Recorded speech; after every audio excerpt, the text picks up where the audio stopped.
Oh, hello, hello, hello, hello, hello. We're live? Yes, we do. Yes, we are. We're not going to be probably seen by anyone, but hey, it's been two Well, we'll months. see. Does it feel like 2 months? For me, it feels like 2 months, man. I We mean, haven't it done it, this. it it probably easily was, honestly, because I think so. that show felt like it was a year fucking long. That's how difficult it was. But it was at least 6 weeks. Probably 2 months is probably true, honestly. Yeah, because I feel it felt like it was like random. I think we did one random somewhere, and I Yep, forgot when that happened. And then you had this movie to do. Suck that. But it's a exactly. Fuck that is right. Fuck that. but The it's fuck the am I doing with money. my life? But money was good, no? Okay, I I guess. mean, money was good, but I mean, is that like this is the question, right? This is the struggle. Go on. Is it ultimately worth it? When, as my friend Lauren Bailey, shout out to Lauren Bailey, Mhm. as my friend Lauren would say, it takes a couple of rings off the tree when you do a show like this. So is the Yeah. money worth it at the end of the day? Honestly, keep your fucking money. I want to go home and sleep and see my family.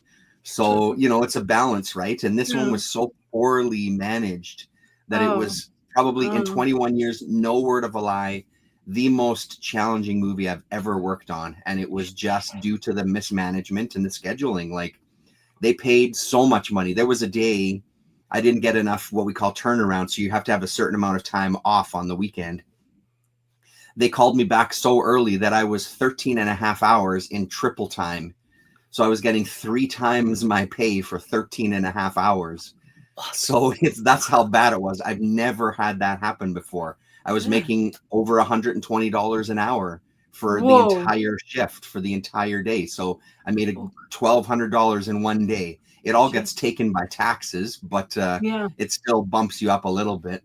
But it's just that kind of stuff. It's like, sure, I'll take the money, but at the end of the day, I'd rather you keep the money and I get to just sleep, Yeah, and because you had do to do night times, laundry and right? catch up. Yeah, it was mix of days and nights. Yeah, we had some overnight stuff, which was a bit of a struggle for sure. Because your body does not compute, right, really well, and that's Especially especially as the you get older, first. man, it gets harder. Yeah. Yeah, I bet you just like would probably sit down and you could just have a kip for like 5 seconds, right? Yeah. It's pretty Oof. much what it was. And then it's the daytime and you come home and see everybody and you don't want to sleep there. Like there was a day I slept for a couple of hours and then it was Thanksgiving weekend actually, and then went to visit my parents, Oh had some yeah, dinner, fell asleep on the couch, and yeah, then came home and then slept for probably 12 hours, because I'd been yeah. up for, I don't know, a full day at that point. So it's just, yeah, What the it's just stupid. So some of it becomes like, what is the point in this? This is Violent Night 2, for fuck's sakes. 10 people are gonna see this piece of fucking garbage. And I've done what with my life? So it's just ridiculous.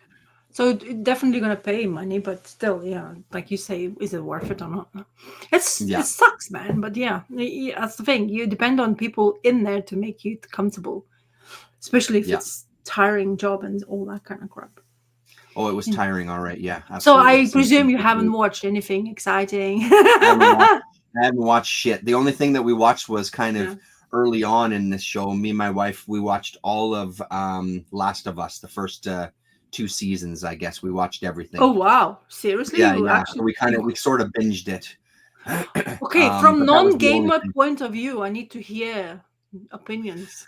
There was a lot of really good stuff. Episode 3 with those two gay guys was probably some of the best TV I've ever seen in my life.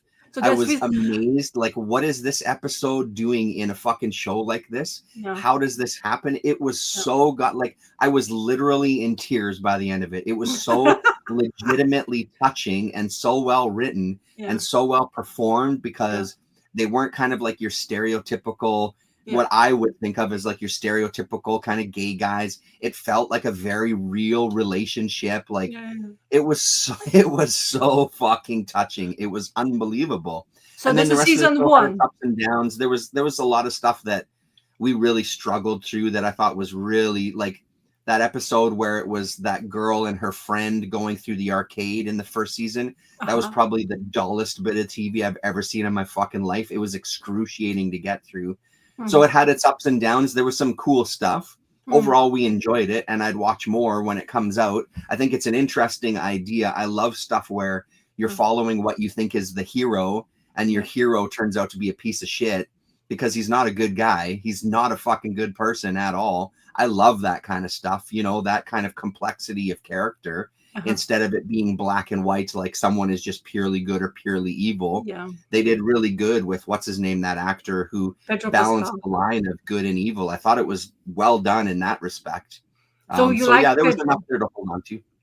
You like the Pedro. So season 1, so you watched both seasons, right? Season 1 and 2, right? Both seasons, yeah, yeah.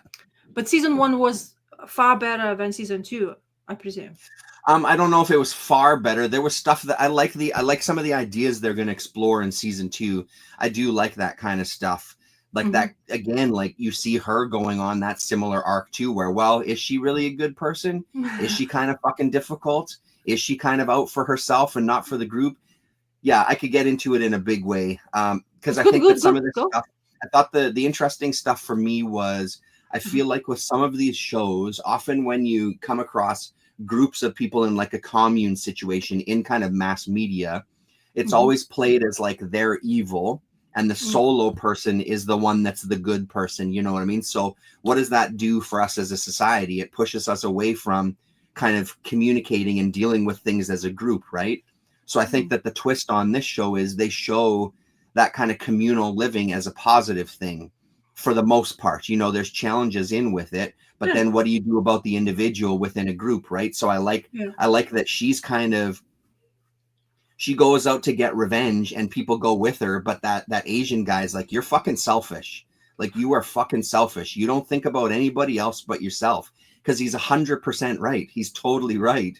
So some of yeah. those ideas, I do like playing with those ideas. This idea of Mm-hmm. the what you need for yourself versus what's for the betterment of kind of the whole, right? Because I think that in general, our world exists as kind of you're supposed to look out for yourself, not necessarily your neighbor. Like you were Yeah. just talking about before we went live about reporting your neighbors, that kind of thing. During COVID, the same kind of thing, right?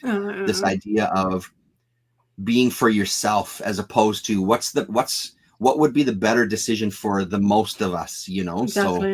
Yeah. I think that there was some interesting concepts in there. We'll see where they go, but So I'll tell you the point of view from the gamers slash Mhm. watching the TV show afterwards. So they twisted the season 2 completely to from the gaming point of view. So the character you like, the Ellie, the main Yeah. character, who basically turned to become in season 2 on TV show a kind of like a pesky little child without understanding that there's this consequences because like you say they have people surrounding them.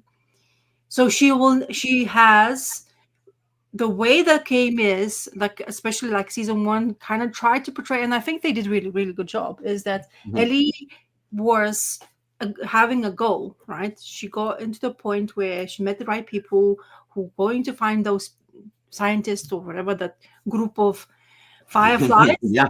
Yeah. who will go solve the problem of infection, right? And she's the Potentially. Yeah. one Potentially solve it. Yeah. potentially, which is, and then she goes through there, supposed to go there and become a savior. Instead, she meets the bad guy, Pedro Pascal, who is Mhm. supposed to be just delivery boy who delivers her in the right place, but then he has it flourished into a relationship because he lost his daughter.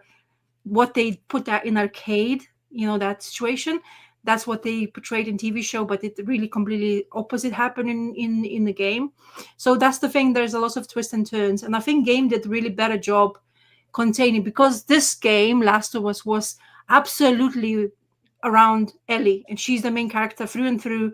There's nobody else as important as her. This is her story. They are just the side characters to evolve her to what she was.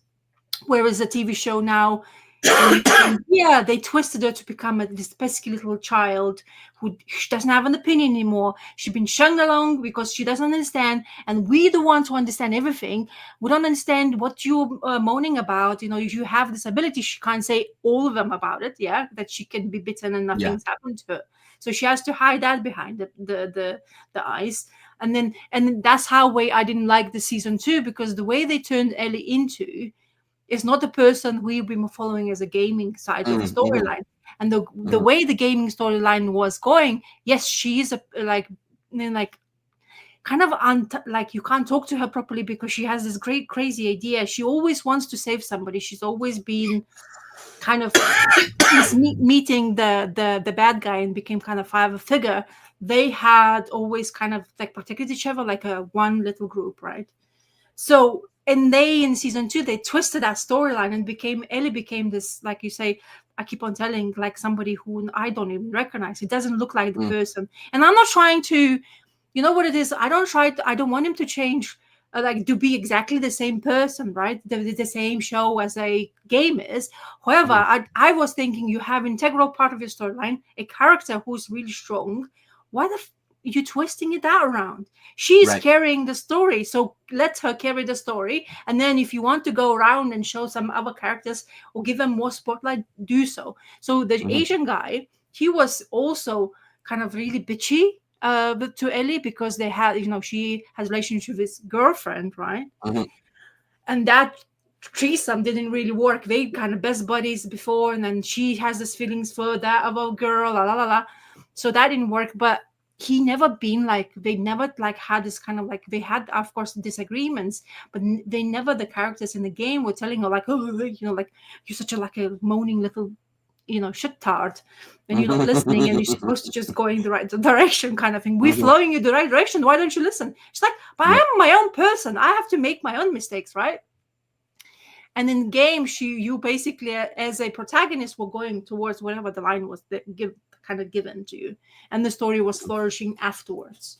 And Hmm. honestly, talking about it now, you're talking, I get excited because I just love the story, and they nailed it. Honestly, by the end of it, you always questioned, is she a good guy or is she a bad guy? But that's Hmm. supposed to. That's how the story Yeah. made it more interesting, right? You can't Yeah. have Totally. one way, because you're gonna Well, make shades of decisions. gray. Who wants to see, like, again, it's the similar thing I have with superhero comics Hmm. to some degree. Like, Hmm. it's just so black and white that it's just uninteresting to me. I don't want to see a character that's purely good or purely bad Yeah, because that doesn't exist. I exactly. understand the escapist side of it. I get all of that, but for me, if I'm going to engage with something, I like the complexity because I'm a piece of shit. I've done really good things. I've done really bad things. That's That's part humanity, of it. man. That's like Yeah, all of that's us part have of it. done shit that we regret and Oh, haven't made the best decisions, right? So yeah. it's much more rewarding seeing characters that are complex Yeah. as opposed to just black and white, right? So, And that's why I really hated it in say season 2 in TV series. They didn't give a chance to say opinion whatsoever. The minute you open right. your mouth, some other side character was like, "Buh, buh, buh, buh, buh, buh," at her. It's like, what? Yeah. She's, you can't, like you can't just be one direction. She's not 12. Yeah. Imagine you've been living through this, like, Yeah, what? but the character in the show, she sort of acts like it still. As much as Yeah, like I'm because it's growing to enjoy directional of us. her a little more, she Yeah. wasn't the best actor in that first season, I'll tell you that much. Some of that Mhm. stuff was really a struggle. But Yeah, again, that's more like an actor choice. That's not like a character writing exactly. standpoint. That's just me, my impression of her. I Mm. do I do think it was pretty brave to kill off Pedro Pascal in the second season. Like I was legitimately shocked by that too, because I just figured like, okay, this is one of the main characters. And then all of a sudden it's like, no, he's not really dead. No fucking Mm. way. I'm like, he's going to come back. And it's like, no, holy shit. They fucking Mm. killed him. Like that's because you don't, again, I don't personally, I don't have that experience with more mainstream stuff. They usually keep it pretty safe.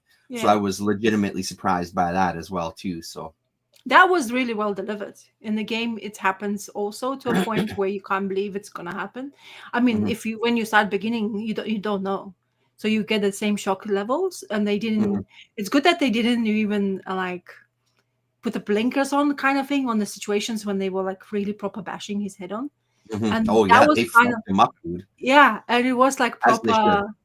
Yeah, and then the thing is, that's what happened, in the game as well, right? So he doesn't exist, but then that's the whole of the thing. He had to, in a way, die because of situational happens, whatever, like you, at the end of the day, whatever he did bad, he came around and did bad to him, right? Because he the one murdered the surgeon who's supposed to be doing the surgeon on Ellie, right? So he's the Mhm, father of the chick who's basically, I don't know how they're going to do this, because I don't know if I'm going to watch it, but season 3 is supposed to be completely on the chick, the bad chick who bashed the Pedro Pascal's to. I Mhm. forgot the name on now. I don't know why I'm The blanking. daughter of the doctor or whatever. Yeah, Yeah, yeah. What's the name now?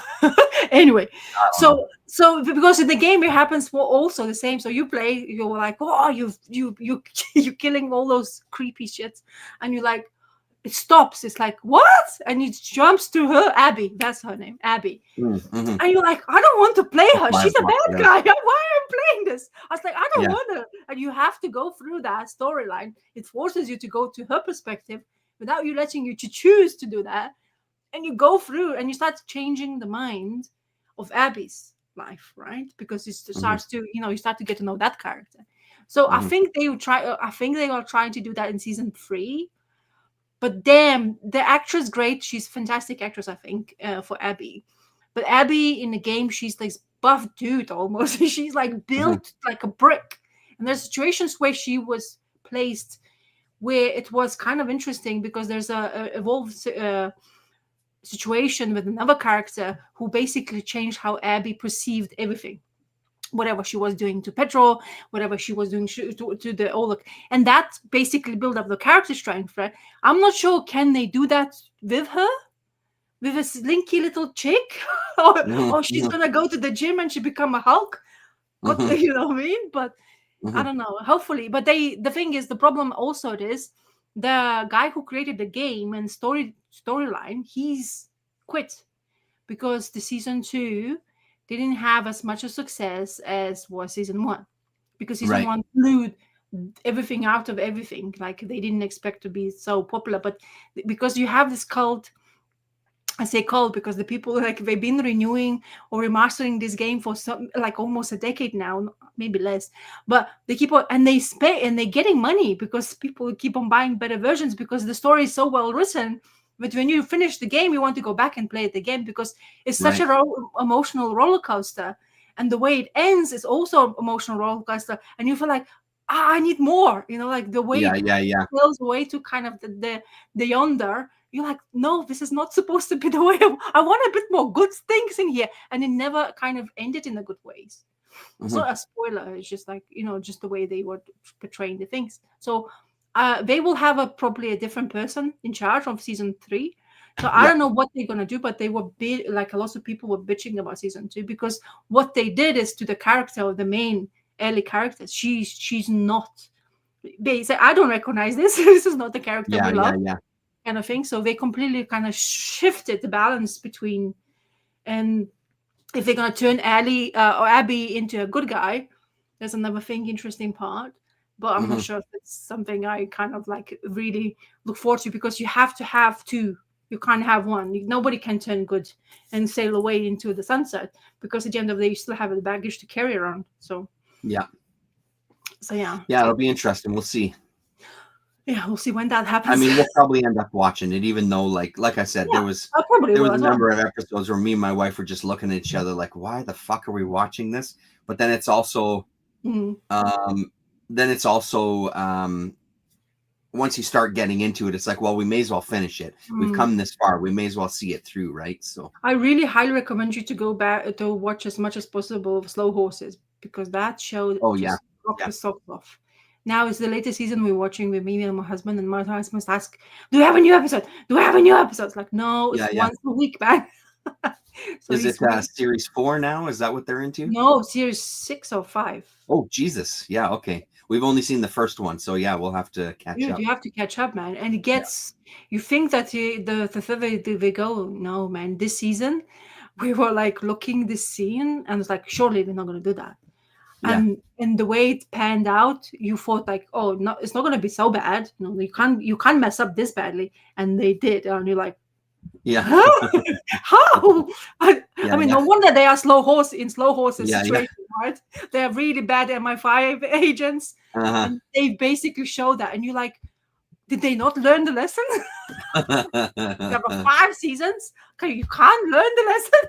That's Surely you hilarious. can do it. So slow horses, dude, and honestly, I mean, the cast is just like superb. Yeah. So it's like, It's just like really beautiful thing to watch. So we are really like, this is like for my husband. He doesn't watch much of the shows. I think I'm more like a binge watching now of the shows. I watch quite a few things, especially Mhm. detective shows. I really enjoy that. But honestly, that one, MI5 and all that creative things is just is spot on. The writing is really, really, really well done. Yeah, cool. And you kind of expect it, but you're like, no, surely they're not going to do that, and they just like do it in the way, but 100 times worse than you were thinking, and you're like, Mhm. oh boy. And it's of course touching all subjects in the world what's happening as well. So it's kind of interesting how they kind of tweeting that way in that direction, kind of like, Yeah, do I want to manage that or something? So yeah, it's really good. The cast is yeah, cool. fantastic. So if you can watch that, I highly, highly, highly, highly recommend. Okay. Yeah, I'll find it for sure. It was pretty easy to find the first season on Yeah. SoulSeek, so I'm sure it's not too difficult. Highly, highly recommend. It's a must. Really, it's a good entertainment when it comes to Mhm. television. And if you like anything, what you liked the first season, it just like gets crazier and crazier from that one Mhm. point. So they don't let out. So I mean, the bonus with some of that stuff is it's 6 episodes, right? So, because I'm like your husband, I can't get into TV's really gotta, it's gotta pull me in because I don't have an interest in sitting there looking at that fucking box and yeah, struggling through something, right? Like yeah, I'd rather do something else. But if yeah. it catches you, it catches you.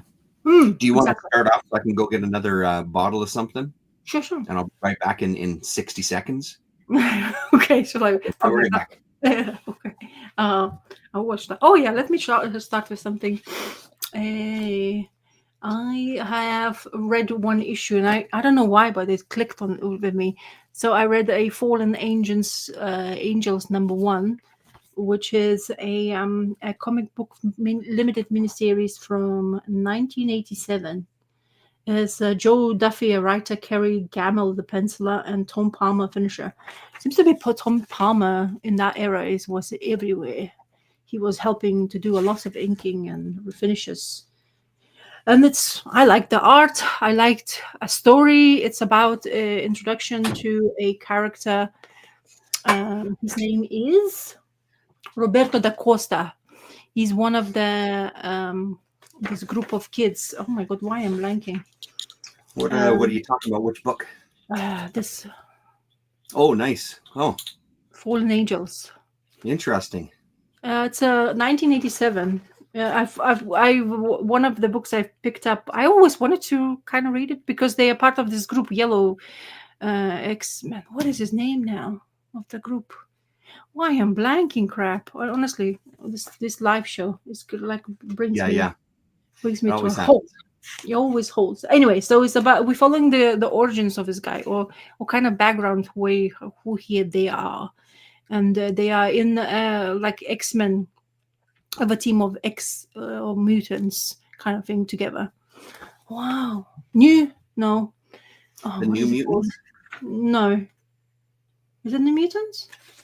Maybe yes, New it's maybe Mutants new, had new that mutants. Warlock and that Sienkiewicz, infamous Yes, Sienkiewicz run. yes, yes, yeah. That's the team. Yes. Okay. So yeah, so it's I think isn't it Sunspot? I think that's his name. Alter hero. Anyway, so I read this one because I wanted just to. I saw it for when you find it for cheap. I want to read it. So you have all this X-Men's like Banshee's daughter. So Banshee originally gets killed, and one of the X-Men perishes, and he apparently had a daughter. Which, in a way, I probably knew that, but when you read it again, you're like, "Oh, how did I know that or not?" So, these youths are being Xavier is not here, so Magneto is in charge of a school of mutants, and Mm. he was in charge of their well-being, and it seems to be everything goes really happy-go-lucky, but he's very uncertain because the Costa is from his father is in Hellfire Club, so he's a bad guy, and he is going to be a part of the good guys. So I think it's in that sense he got influenced by insecurities. And you see that robot guy, that's the warlock, right? Oh, yeah, nice. Yeah. So they were like having this football, really innocent football match, and not like teenagers and the insecurities. He gets tackled or like basically kicked in the chin by the knee, and he basically gets his powers, and he has this like energy of a sun, and he can like this energy flare. I think it's a sunspot, I think that's his name, and he wallops him to the uh flee, like flings him to the tree, and he thought he killed him because he got lost his consciousness. And because of that, everybody's kind of like, oh well, you can't control yourself, blah blah blah. And he got so upset because the guy who actually he threw to the tree, he's one of his best friends. So instead of what he's doing, instead of confronting that kind of thing in grief, he decides to leave. He packs up his stuff and he just goes away because he feels like he's not part of the team. He's the bad, his influence is his dad who's in Hellfire Club. So he's a bad blood, like a bad sheep. Shouldn't be there, like you can't change something if you're naturally. And also afterwards, before he leaves, he goes into Magneto's office and see a report about him, and it doesn't really portray good things about him. So that's basically a dot or the end of his page, and he definitely decides to do so. So what he does, he decides to go to, I think, New York, and also it's quite interesting too, because but while you get into big city, you also end up having to deal with other kids who's in charge of the streets, and you always end up being in situations you didn't want it to be. So it's very cool. I mean, I honestly thoroughly enjoyed this read. I really like the art. I really like the way everything was done in this first issue. There's 6 issues of these. I'm not sure if it continues in the same fashion, but as a first one, it was spot on. It just clicked. I know for sure now, without reading for so long now, that I need really good space in my head to read comic books, because anything I read, if I'm in a really good spot, everything just clicks for me, and seems to be whatever I read I get really excited by it, and I kind of honestly would like to finish the storyline. So it's like he gets in quite a bit of its trouble in here, because he uses his power, but he still needs to be kind of like properly fed and in tip-top shape kind of thing in order to use it, because it drains him out completely. So yeah, it's very one moment of great anger, and that's basically what happens in here. So yeah, it's quite intriguing. 1987, and it's written by Joe Duffy, and Kerry Gamel is the penciler in this one. So no wonder it says limited series, eh? Or 8, it says 8 issues. So I don't know. Or 46, but maybe it's 8. Classic So yeah, 80s. very good, very good, lovely. Cool. Honestly, I am huge. Becoming more and more. If I want comics like this day and age, I really judge new comic books. And when I read this, no judgment whatsoever. It's like really free reign, because I kind of know probably the time when they came out of. I did understand that they had this, like, just make it fun for people to read, right? Or for kids to read, or whatever demographic we're trying to get to touch. But and in that sense, it's written that way, and it's honestly it's entertaining to a point. It's like teenagers, like angst and feelings, and like the judgment of your own self, not understanding who you are, what you are, and then you have an ability to do really good damage, right? The great damage to anybody. So you have to measure all that stuff, So it's like they say, give a not really good saying, but I'm going to say it anyway. Give a gun to a kid and see what's going to happen next. So it's almost in the same fashion, right? Yeah, right. Yeah, because it's basically a Russian roulette, just yeah. what's going to happen because of the teenage brain and the way they perceive a lot of things. So yeah, for sure. And also the distance from that stuff too is a big part of it too, right? Like it's not. I think the judgment is a lot less when you're dealing with older stuff, because it's a different era. There's all of those kind of things too. So with modern stuff, I think the expectations are higher for sure. Because I mean, now we are so much. There's so much. Yeah. And it's really difficult to find the thing to read. Honestly, you get lost in translation, and lots of things there, and you get excited by it, right? Yeah. Especially I'm sorry to say that, but especially superheroes, get really excited by it. You get on that wave of excitement from other people, especially if you watch YouTube comic book people who talks about new releases, and then you read yourself, but afterwards it just goes really badly, or something doesn't click with you, or you say, oh, it seems like I read something beforehand. So it's much also more feels like, is that it? You know what I mean? Like, that's it? Like, yeah. that's the story? Like, that's it? It's like, well, fuck, I paid $5 for this goddamn thing, We'll talk about the comic book. I bet, I don't know if you have read it. Hopefully you did. So The sacrifices. You have read I did. sacrifices? I did read it. Yeah, yeah, yeah. So this the one I was thinking, like recommended books are, but I must Hmm. tell you, they had this huge page of understand what happened before. Yeah. Did you read that? I didn't read the page of what happened before because I felt like I Dude, remembered enough, so dude. I didn't feel it necessary. Yeah, yeah, same. So, dude, man, this this huge piece of chunk of information, Uh huh. honestly, it showed something I didn't understand properly when I was reading beforehand. Okay. It actually basically reaffirmed like what I was having in my idea, what I've read before. Yeah.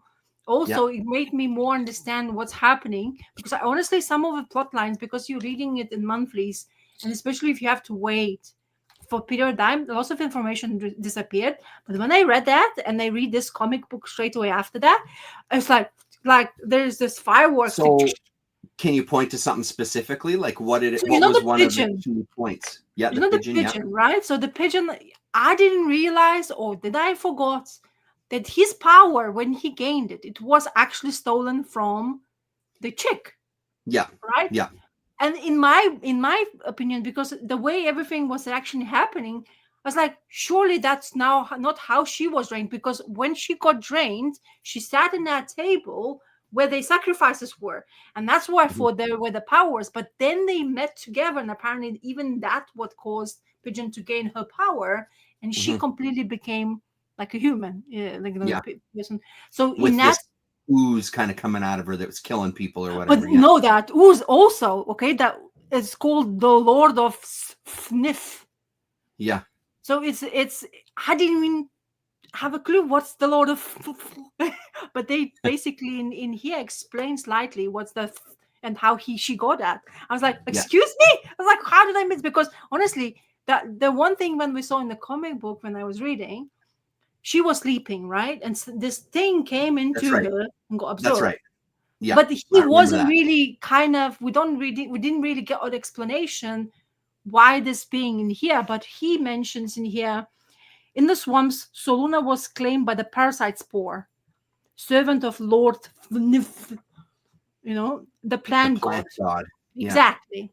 So it's the motives were hidden, but it gave her strength. So that kind of like those kind of little details I kind of missed, but in here She was that an empty explain, vessel that then was able to be taken over by this, yeah, yeah. plant god or whatever. Yeah. And then in here you have this great battle, which is exactly what happened from the last issue, right? When everything starts Yeah. burning, it explains also lots of things. People for who does know about Rockers and why he killed his wife. But yeah, of course, I understood that part. But honestly, Yeah. that little story so far, it's great, especially if you have to take a break for this time. I mean, I don't know how long Sacrifices were break. I think like a couple of months, right? It feels Maybe like a couple of months.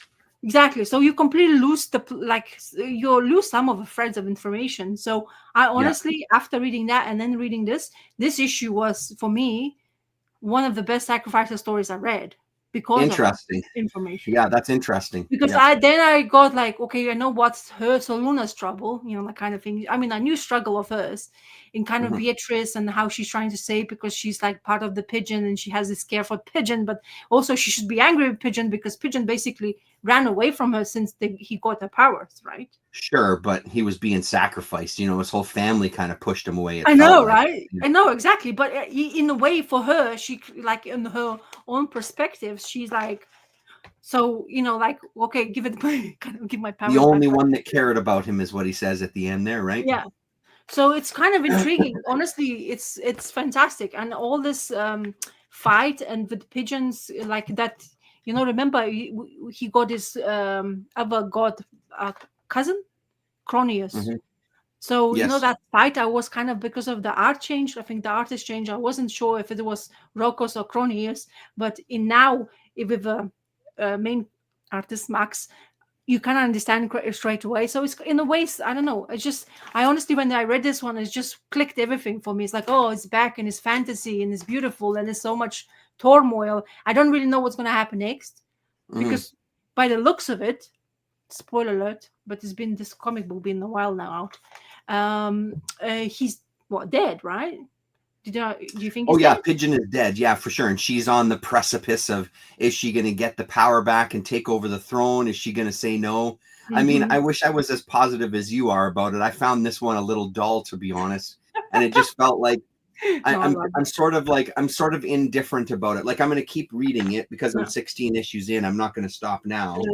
Yeah. I feel like if it's going to go, there's a few directions I feel like it can go I should. based on the end of this one, and Yeah. none of those, in my mind, there's three different directions, Which is and in my broken. mind, none of those directions are very interesting. I Uh-huh. trust Rick Remender. We'll see what he does with it because chances are he's going to maybe take it in a direction I'm not thinking about. I Yeah. hope so.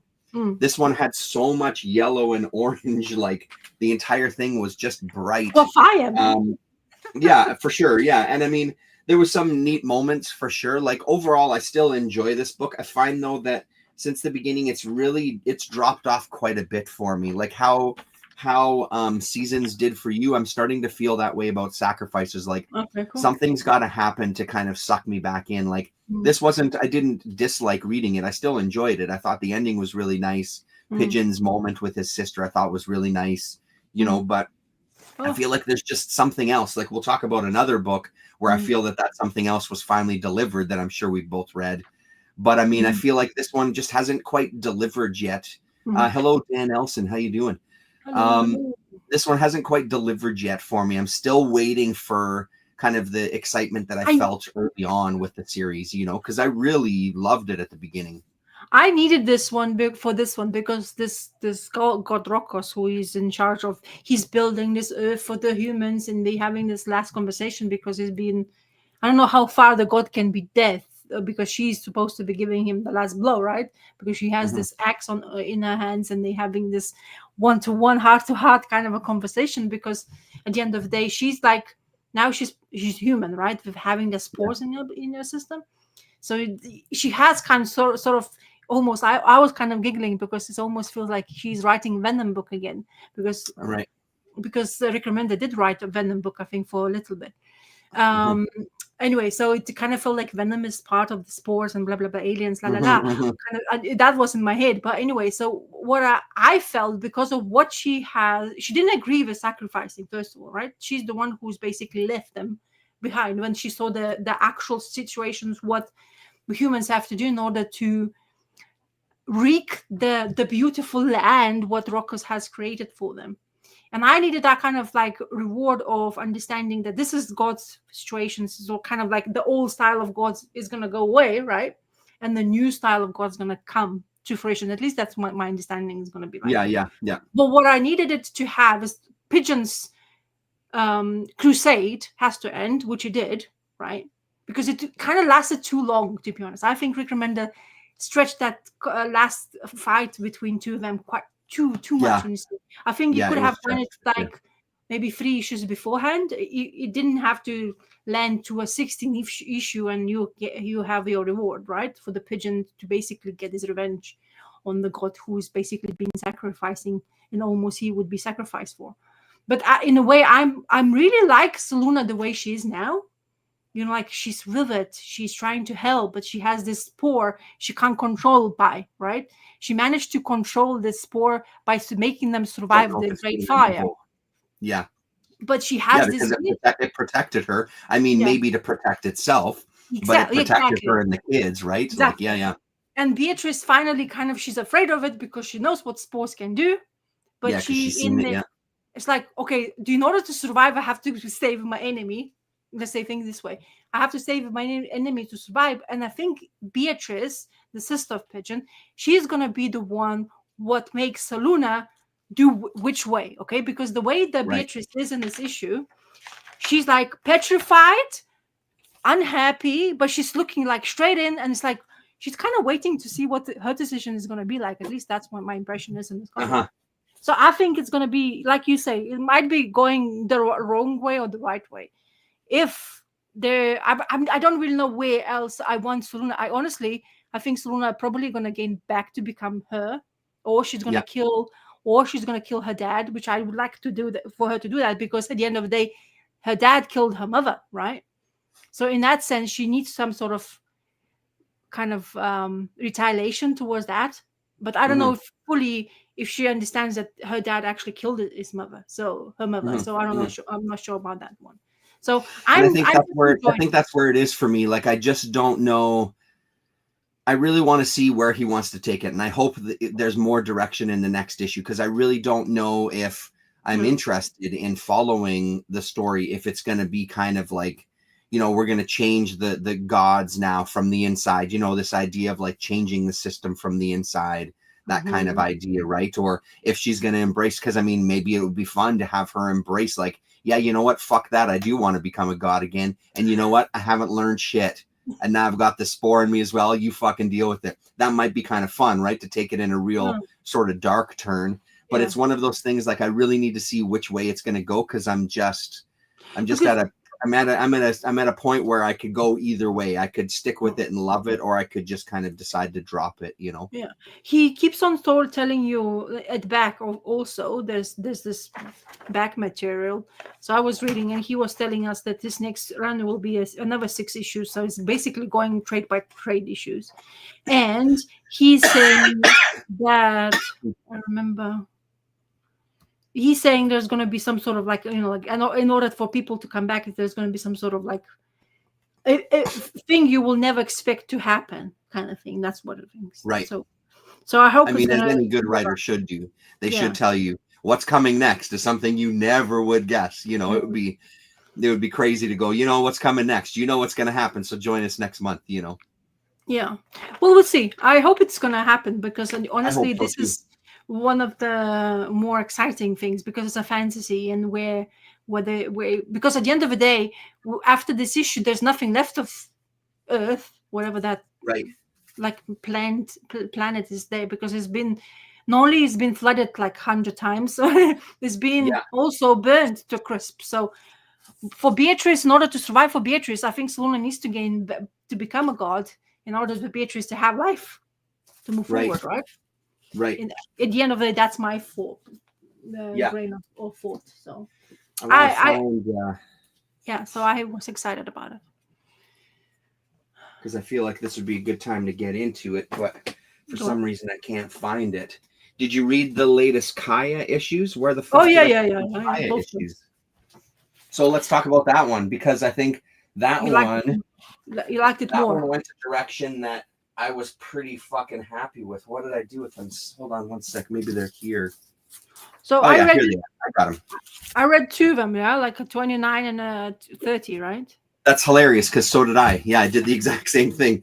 29 and 30. Somehow Yeah, I missed because number 28, but I read 29 and 30 anyway.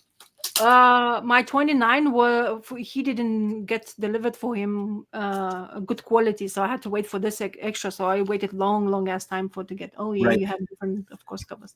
Yeah, because I got to them late, so it's always I just get at this one is a pretty popular book in Oh, my is it? shop, so I kind of have to get to the covers that I get. I don't really have a choice with these ones. I kind of get what I have. Yeah. So So Kaya. man, oh sorry, that's the wrong issues. 28, 29, and 30. That's these ones here. Sorry. 29 and 30 there. There you Yeah, go. there you Yeah, go. so somehow I missed number 28. So can I just say to Go start on. it off, Yeah, yeah, holy please. shit, did I love these two issues. I'm looking This forward to is it. kind of like I feel like this is a book where there were some really slow parts, I think, for Mhm. both of us, Mm, where I feel like it's paid off. Issue 30 was fucking spectacular. I'm yeah, super excited to see what comes next, actually. It's back to a point of like I really feel like this book, and I hate to say it, this is one of those books that you need to read a big chunk of it.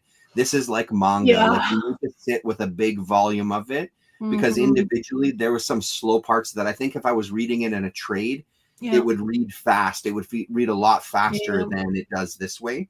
yeah. Because holy shit, man, these last two issues were fucking extraordinary. Hmm. I'm back to like really loving this book again.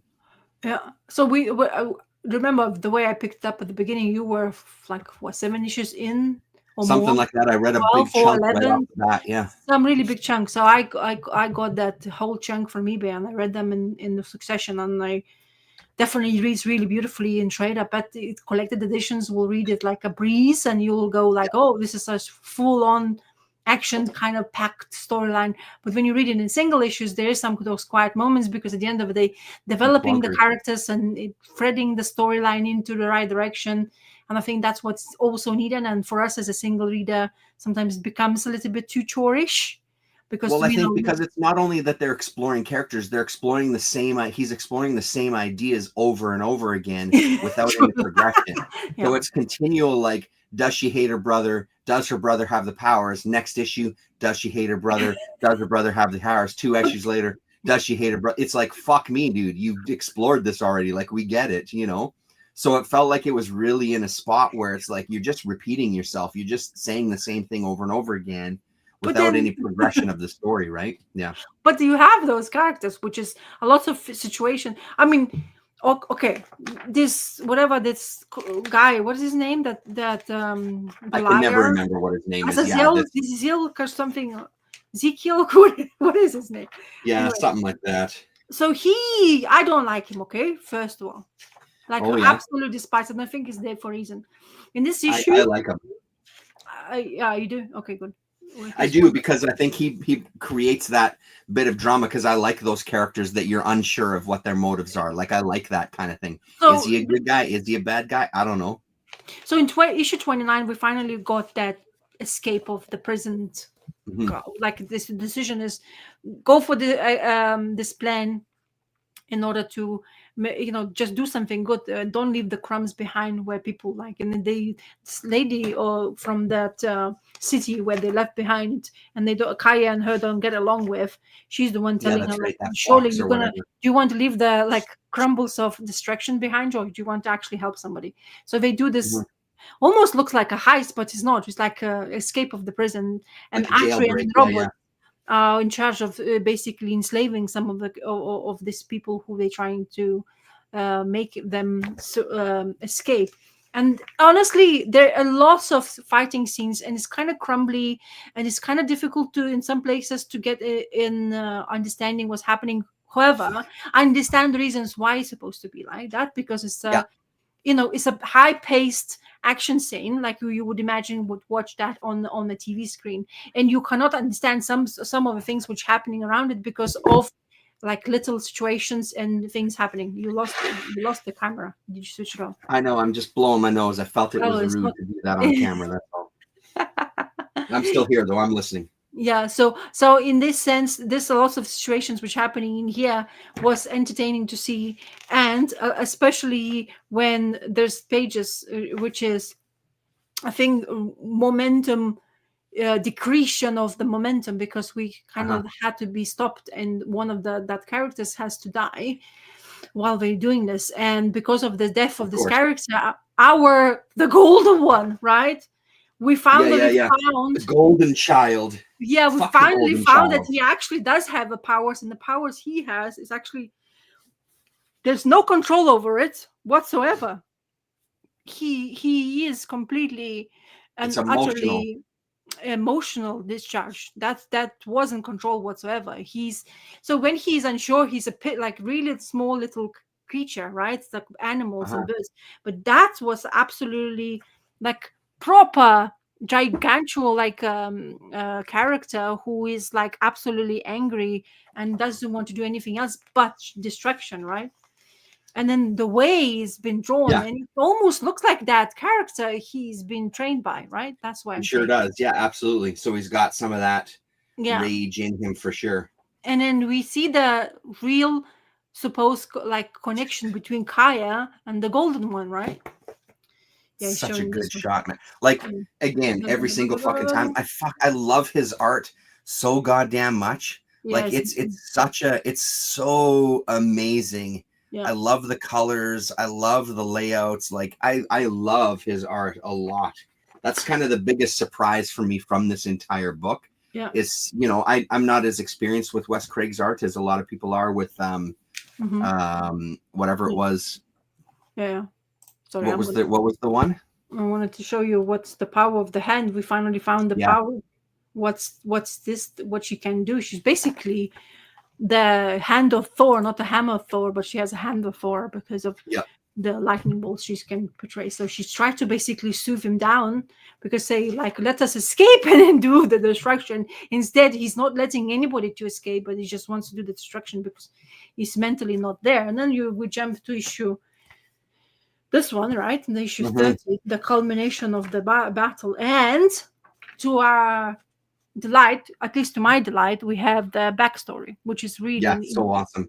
which is integral part, right? Because at the end of the day, she struggles to tame the golden one, and we have we didn't know, but when he was birthed, Kaya had some sort of Her burden. soothing moment with him, like Yeah. when he was a baby, and even the dad or the king, whatever he is, he was like, "Oh, you can go now, Kaya. We don't need you. We have the golden one," kind of thing. And she kind of gives him away, but the kid starts crying because they have this connection.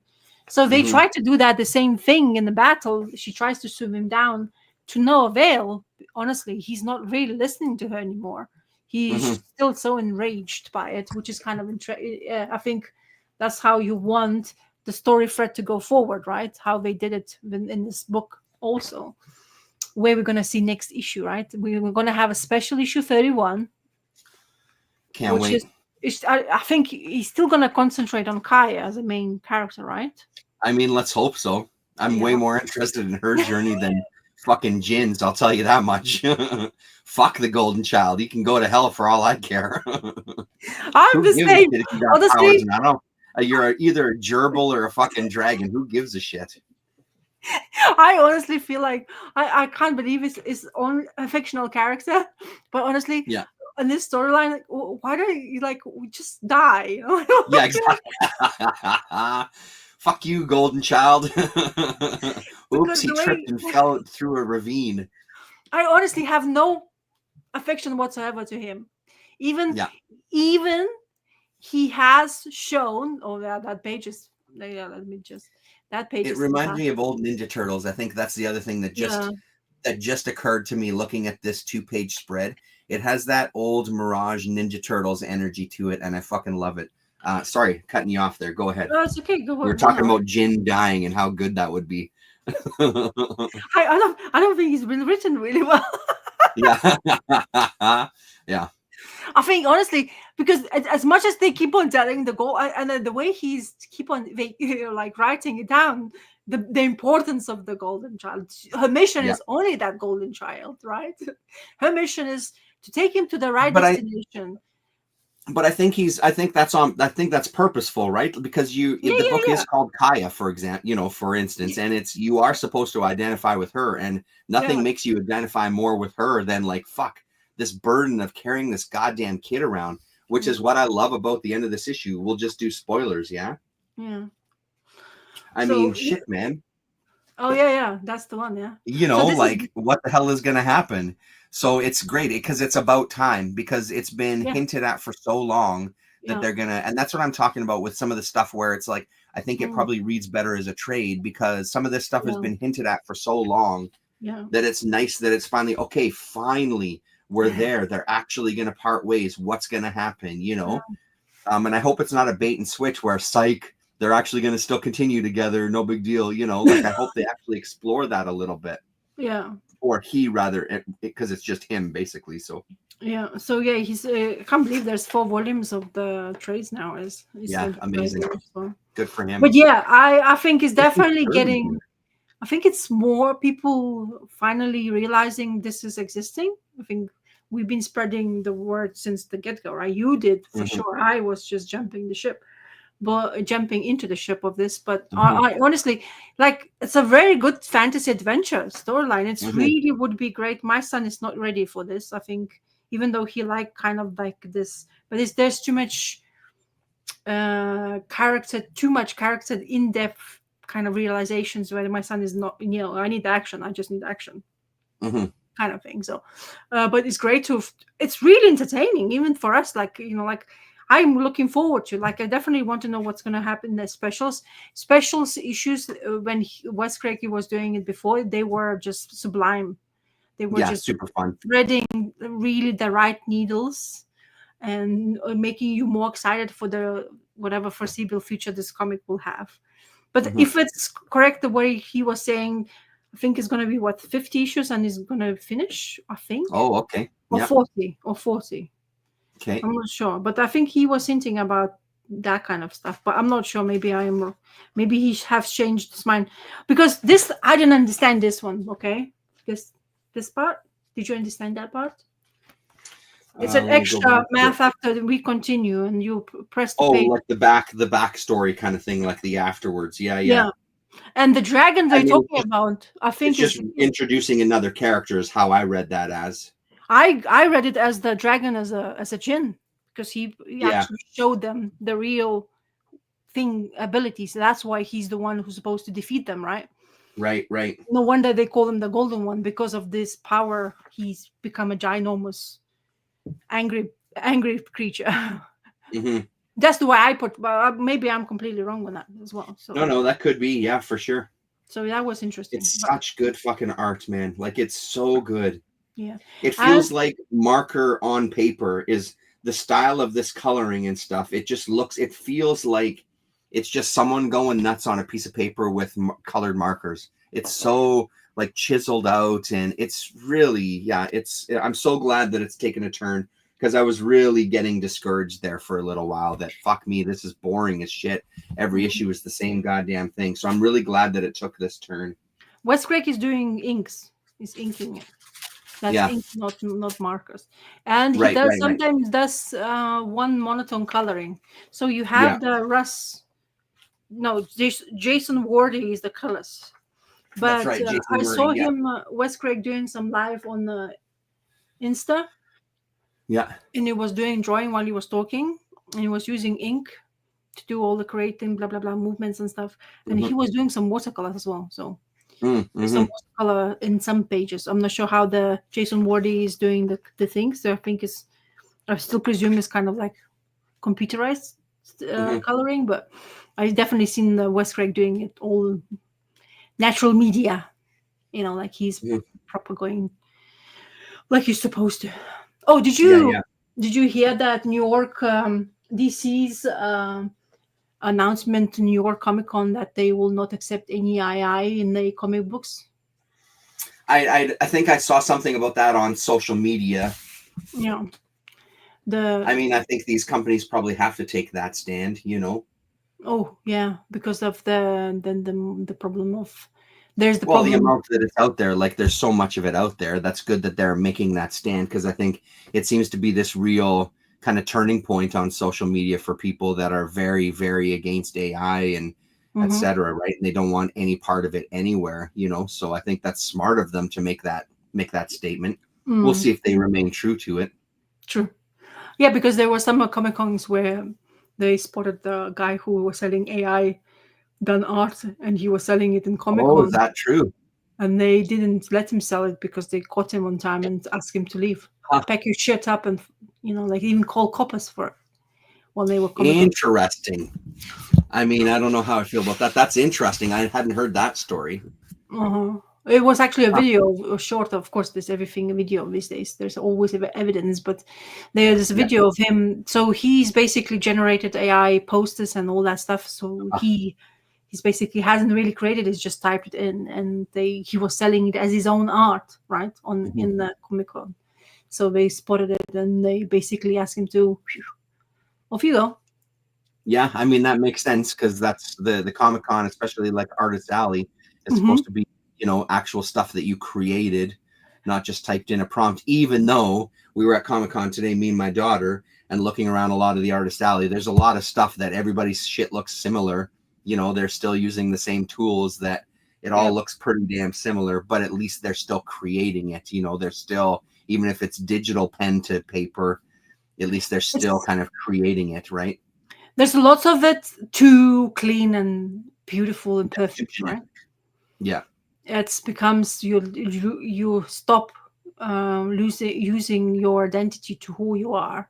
As frustrating Mhm. as it can be. For example, this Wes Craig, he's doing so much work for a long period of time, and he's done that Deadly Class, which is as spectacular as anything you can read, and it's written by Rick Remender. But him, that's where he's basically got a, I get a spur, I think, from Rick Remender. I think we worked together for a long ass time, and I think they Mhm. probably asked Rick Remender while he was doing that. So because he's been doing his own stories, Rick. It's not the first time. Graveyard Diggers, I think, is the first. That's right. Yeah, Gravy. Yeah, that's right.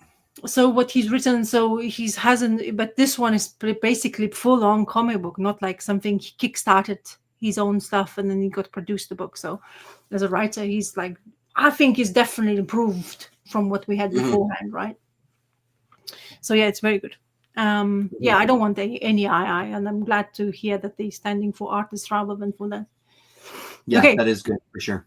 so do you want some? Okay, I'll show. I'll tell you about another recommender. Hmm. So this Oh is shit! Yeah, yeah, yeah, yeah. so Escape. There's an issue 3 you're supposed to get, but my comic book guy seems to be like not sending my books. Sometimes he forgets. Hmm. Anyway, so issue 3 came out this week, I think. So this is issue 2 only. Um, it is a subject where like war, of course, and at the beginning was the first issue was telling about this pilot and his crew. They're above the place where they're trying to defend, I guess, Nazi type of the bat. I think the bats, they call Nazis the bats in here. So they bat creatures and they trying to basically bombard them. They release the nuclear rockets down the things, and the only survivor is our main pilot. And in here we have kind of understanding his idea where he's gonna go into, what his end goal is. He's still trying to be a. He has the couple of C4s ready with him while he landed. He has a map destination, and I think it's like a one-way trip. The way he's basically saying that to us while he's basically telling. And in here we have also an extra understanding where this character came from, his life, what is who's waiting for him, right? What's he left behind as a soldier. He never wanted to be one, by the way. He met this girl while he's a pilot, and the only thing he cared about is to get people up in the sky, show them a different perspective in life, give him entertainment for 5 minutes and land, and that's it. That's his basically ideal. And then he meets this girl who's apparently promoting a new elected, well, like to be elected president. And while this conversation happens, they having an extra conversation, and seems to be this is his chosen gal, the life they're gonna build together. And it's basically a slight introduction to see who will be waiting for him and what he left behind in where's he come from. Art wise, spectacular, definitely Yeah, it looks computer really through nice. and through. I love the color schemes. So Hmm. Mr. Daniel Kuna art and color himself, interesting, and Russ Wooton is the letterer. So it's fantastic color scheme choice. I think everything, the mood, significance, the parts where it's like using the different scheme because of the fireworks, and the ceiling kiss of relationship to attach themselves together, and then this approval of family getting married, and the dad looking absolutely grumpy to bits. Who you married, this guy who doesn't feel about anything, while life was going really well. They found out that she's gonna have a child, and because of the child he decides to leave his past behind, the thing, the passion, the drive he was going for, flying, and he decided to do mundane tasks. So it's kind of like a typical kind of like choice, nothing overly blown, but it gives you the character substance, right? It's just not somebody who you a pilot, you don't, you kind of starting to know the background and the thing why they're doing this, and like who she's trying to protect. And he's kind of thinking, okay, I'm gonna have a child, what the child is gonna think of me. She's gonna see a picture of the man supposedly your dad, a name tag, doesn't know me, because he doesn't think like he's gonna be able to turn, because where he end up is the heart of the beast, right? Hmm. So and that's where kind of the story went. So it didn't really go from escaping part, but it just went to introduce your character to what kind of I don't know. It's just building the character up to for you to care Hmm. a bit more. I like the way it's driven. I don't think it's blowing my socks off. Nothing is. so far. It, of course, you always like cleverly. You have a really good artist way it keeps your attention because the way it ends is about to meet somebody. He is there hiding, and there's somebody's coming, and that's really does tell you like he draws you back in. And I ordered issue 3, right? So I decided to if I'm gonna try this off, I'm gonna try 6 issues, like I Yeah. did with the uh, what is it called? That one? Seasons, Yeah, sacrifices. seasons. Yeah. So yeah, Yeah. I so mean, you got to give it a shot. Yeah, for sure. I gave season 6, and I sold it. By the way, happily Yeah. sold it. Got some money I've out still for it. got 2 issues unread sitting here, that I pick up and then I want to start reading it and then I put it down because I'm just not interested. So I might be on the same boat pretty damn soon.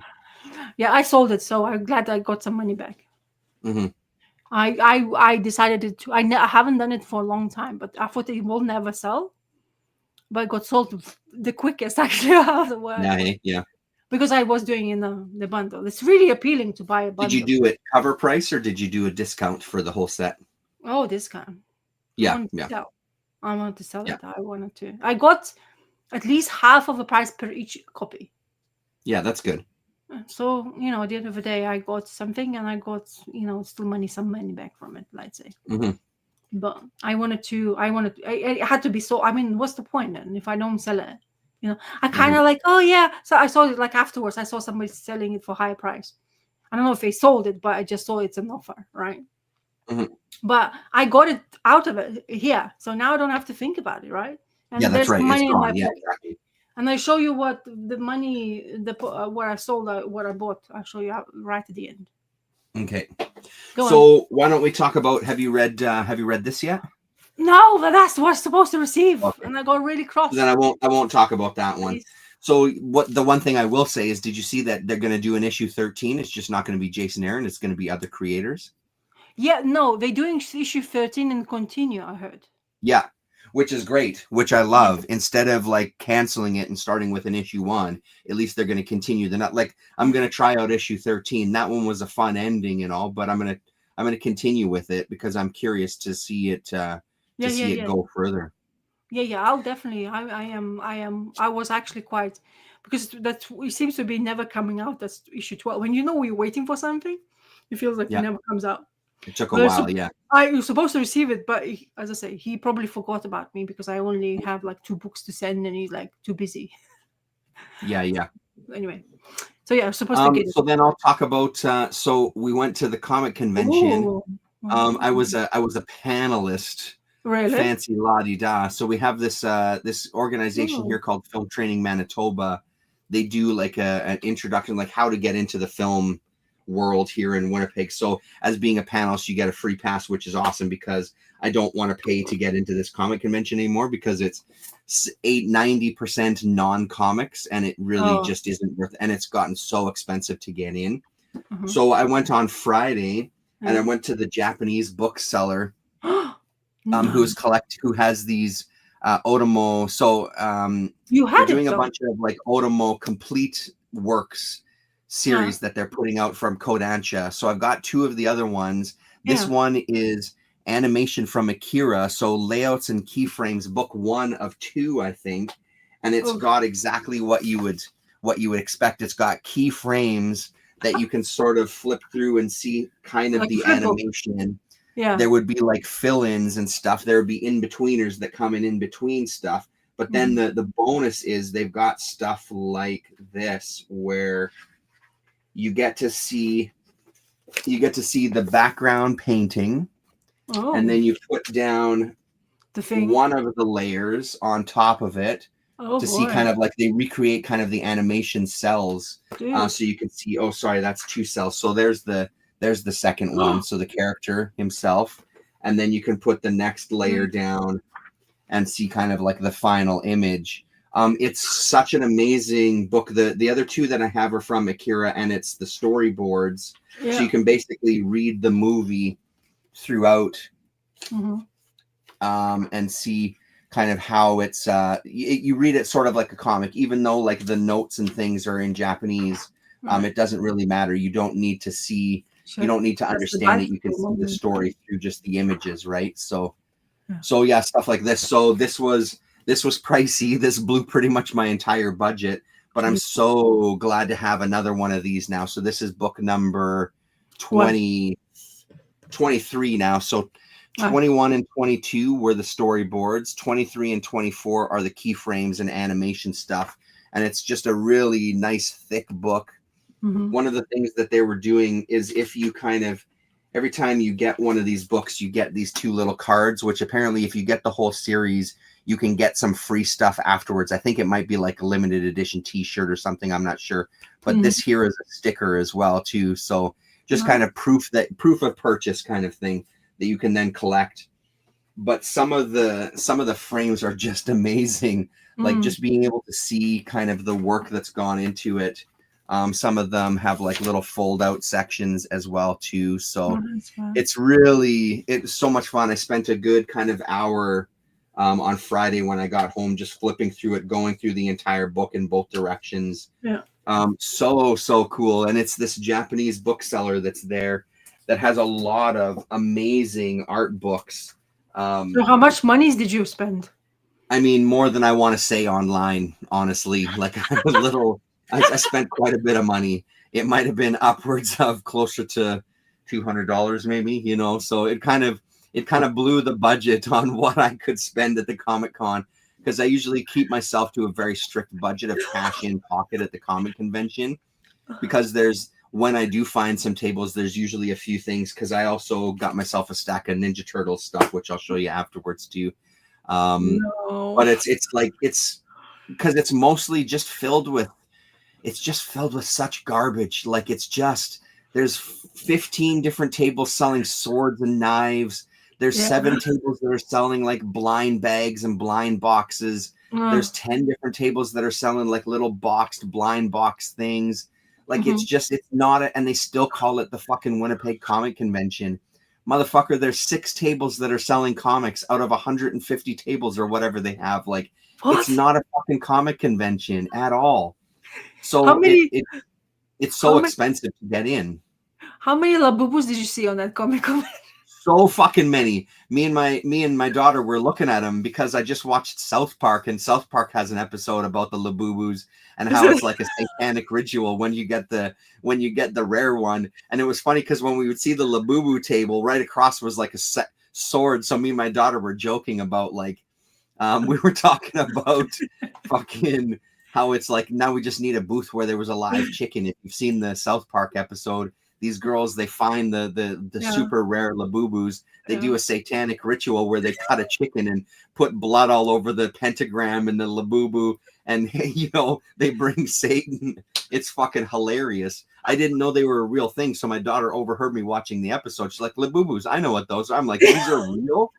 So then she showed me when we were there. So South Park completely, as they do so brilliantly, they pull in a lot of stuff from the real world because the fucking Labubus were everywhere. But then my daughter was like, no, this is a Lafufu. This isn't a legit one. I'm like, oh my fucking God. It's hilarious. So it's not a comic convention, right? And that's why I don't pay to get in, because most of the people there that are selling comics, 420 will know, or Bag, what's his name now? Bag in a Monologue, he's a Winnipegger as well too. He'll know, like, a lot of the guys that are set up there, we can see at mini conventions for free where we don't have to pay to get in, or you got to pay $5. But this convention, is like $25, $35, $30 to get in for one day. That's quite cheap. See a bunch of comics. Like, I love seeing those guys, but I've seen their comics like a million fucking times. I don't need to go through them again. So there was one guy though that had he was from Moose Jaw. So he had a booth where he had a couple of good books. Most importantly, he had a couple of Ninja Turtle books to fill in the gap. This one I've been looking for forever. It's the Return to New York book number 1. This is near the end of when Eastman and Laird were doing their run before they kind of... Wow. Yeah, 15, 55, and 40. Holy fucking moly. That's fucking bonkers. So That's what I thought. That would be like what it is usually in London. But my daughter gets in for free until she's 13. So she has one more year to get in for free. So that's the only reason we go is because it's free. Oh, okay. So this guy he had a couple of Ninja Turtles that I didn't have. I now have all of the Return to New York storyline. So how can you remember? Sorry, what's that? So this is collected edition books? No, these are single issues. Single Oh, so issues. it's issue 90. Why says book one on the bottom? Yeah, so it's book one. Yeah, so it's book one of a three-part story. This Return to New Ah, York is a okay, three-part got story. I've it. got now all three parts. Okay. Issue number 22 is when they kind of released it over to other creators. And then I found this one, issue number 15. So this guy also had his stuff in those clear backing boards, which I haven't seen in person before, but there's a backing board in there. So kind of cool to see this back cover. But these two issues I haven't seen. He gave me a deal on them, which was great. I also got book 3 of the Return to New York storylines, and I've got all 3 issues, so I can kind of continue. Most importantly for me, I can kind of continue What does that moving look like? chronologically. That looks like Stan Sakai. Why does it look like Stan Sakai Yeah, cover? it does a little bit. Hey, yeah. Yeah, yeah. Go And on. then issue 27. So they're full on after this one. Yeah. 22 is when they start giving it to people, to other Ah, creators. I I'll see. just show you a couple of pages in this one. I'm Thank you. so goddamn excited to read this stuff because this is kind of an infamous storyline, this 3-parter for Is it? people. Yeah, so I'm so excited. Who's the art? Like, check the credits, man. So in this one, it's oh shit, look at this. Look at that. Like Oh, that is gosh. prime. That is so fucking good, dude. Return to New York is fire. Yeah, totally. I'll show you a couple pages and then we'll go to the credits Yeah, back yeah. there. It's just like I absolutely love this stuff. Yeah, dude. Oosh. There you go. It's so great. It's so great. Black and white, fucking golden. So story Kevin Eastman and Peter Laird. Yeah. Layouts by Kevin Eastman and Peter Laird. Pencils by Jim Lawson. Inks by Kevin Eastman. There So you they go. would switch kind of Awesome. back and forth between some of the issues and stuff of Yeah. who would be Because penciling, you who have would be that, inking. it doesn't have that sketchiness like what he was doing beforehand. It looks like a bit more like, like he has like a dribble hand, but this is too clean. Yeah. Kind of thing. Look to it, yeah. That's why I was like, Yeah, I mean, looking. Lawson is pretty much the Man. third, the Yeah. It's third probably part of knows the them through trilogy. and He through, right? completes the trilogy of the Oh, look at creators for that. sure. I mean, he's done so much. So I am so fucking excited to read That's these. You cool. don't even know. So I love this stuff. were they pricey for a conventional turtle book? This one was, I don't have the price on this one. I don't think they were very pricey, to be honest. Yeah. I don't remember how much I paid for Yeah, these, yeah, no but worries. it wasn't that much. It was So like it wasn't breaking your bank. $5 or $6 or something. It wasn't very Yeah, yeah. expensive. Oh, good. And then the other two that I got were a little more pricey. One, I think, I mean, he ended up selling me 2 books for $20. Okay. Or no, sorry, 2 books for $40 rather, because they were priced at 31 and 15 a piece. So that was these two. Because they're ones that I don't see around very often. Like I never see these around, so I snatched them up. I made him an offer, and he took the offer, so I got a discount on him, which was nice. Very nice. But like with Ninja Turtle stuff here, I end up seeing a lot of the same books. A lot of the guys have the same issues, which is why I was thrilled to see this one, because this was the only one I was missing. But then the rest that he had a bunch more, but it was all stuff I already had. So. So is that what you got? That's it. 4 Ninja Turtles and then the Akira book, and that was my bank blown. And I can tell you that I usually come with about $300, $200 to $300, and that maxed out my allotment for this convention, right? So because that Japanese bookseller, there were so many good books. He had a Sienkiewicz Artisan edition there as well too, which was gorgeous. Had a lot of pages from books that he had done. He had the Mike Mignola sketchbook from the pandemic, like when he was in lockdown and stuff. They had a copy of that there. That's cool. So many Frank Frazetta books up the ass. You would have loved it. Miyazaki books up the ass, like so many of them, and a lot of stuff straight from Japan, so stuff that we don't have here. Oh, wow. With like Japanese text, but really good art books nonetheless. So a really fantastic selection. He's a great booth. That he did have the second volume of this Akira, of this Otomo book as well too. But again, I couldn't afford to get both of them, so I'll wait till next year, save up for next year, and if he's still got it. I'm also gonna look online, because you can go to like yahooauctions.co.jp. I think you can find some of these. I'm gonna see how much it would be if I ordered it directly from Japan and had it shipped over here. it might turn out to be about the same price, but I think I'd like to look into it because some of these Otomo books I would love to have, even though I can't read them. It would be Mhm. nice to have like a nice collection of them. So Yeah. The translators are quite good these days. You can actually find the idea what they own about. It just takes totally. time. But these days, technology. I mean, without your smartphone, you can translate quite a few things now for you. Well, and a lot of this stuff, it would be just good to kind of have a nice volume of and just appreciate the art. You know what I mean? Like, even though I can't read the Akira storyboards, it's so fucking great to look through them because they storyboarded the entire movie. Yeah. So you basically read the movie without even knowing what the text is about, like zoom in here, this should be a pullout, this should be a pan.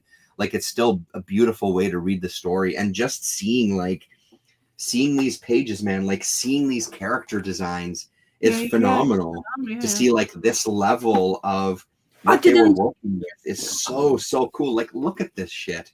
It's Yeah, no. unbelievable. Yeah, yeah. Oh, yeah. Well, that's the thing. That's the Gorgeous. beauty about the old school way of dealing with animation and stuff. You have all this extra material to put it in the books. When you Mhm. have like digital stuff, yes, it's on your files, but it's all pristine and happy-go-lucky. I don't think they film like you don't do videos of each stroke you're doing with that kind of digital stuff. You're just gonna have your finished work. At least I don't think that would be something that you have as availability. But maybe, hey, who knows? Yeah. Talking about Akira, I was like, I've never read it, right? Oh, So dude, I you got to went read to, it. so I watched it like, I don't know how many times now, but I did watch quite a few times. But I never read it. So I was like, okay, let's see if my library has it. So I kind of request for it to send to me. And I'm not getting it because apparently the stupid library system that has only one Akira book, especially volume one, I think, because it's the most popular, right? So I Yeah. went in to ask, I went in wondering because my son was picking up some books and anything. So I said, "What's going on with this thing? I mean, I ordered like ages ago." And he's like, "Well, you're in the queue." I was like, "Excuse me." So apparently, I'm in a Mhm. queue of this great demand of Akira book. So I'm not sure how much my patience is going to be, or should I cancel it and put buy it? But I mean, honestly, I personally feel it's one of those books that you you should should have. own. But that's Yeah, my personal opinion. I think that they're doing new editions of them. yeah, So I yeah. think it's one of those books that it shouldn't be too hard to get a copy for a No, it's reasonable not. price. It's not something that's like out of print and you're going to spend hundreds of No, dollars on. It's out there in abundance. The no. Kodansha volumes that I have, like I had the Marvel Comics did like the epic single issues or Yeah, whatever. I had those. I sold them yeah. because I just invested in the Kodansha issues, and they're Mhm. so fucking great. Like, I'll Oh, just reach look, over. look, look, Hold on look. one sec, because they're right here. They're doing the same thing to the Lone Wolf and the So Cub. it's six volumes. New hard version comes. Oh, okay, yeah. So Hmm. it's 6 volumes. Like the later volumes are really thick, Yeah, and it's of course fucking gorgeous. And yeah. it's one of those stories that it's such a goddamn classic. The movie is it's exceptional.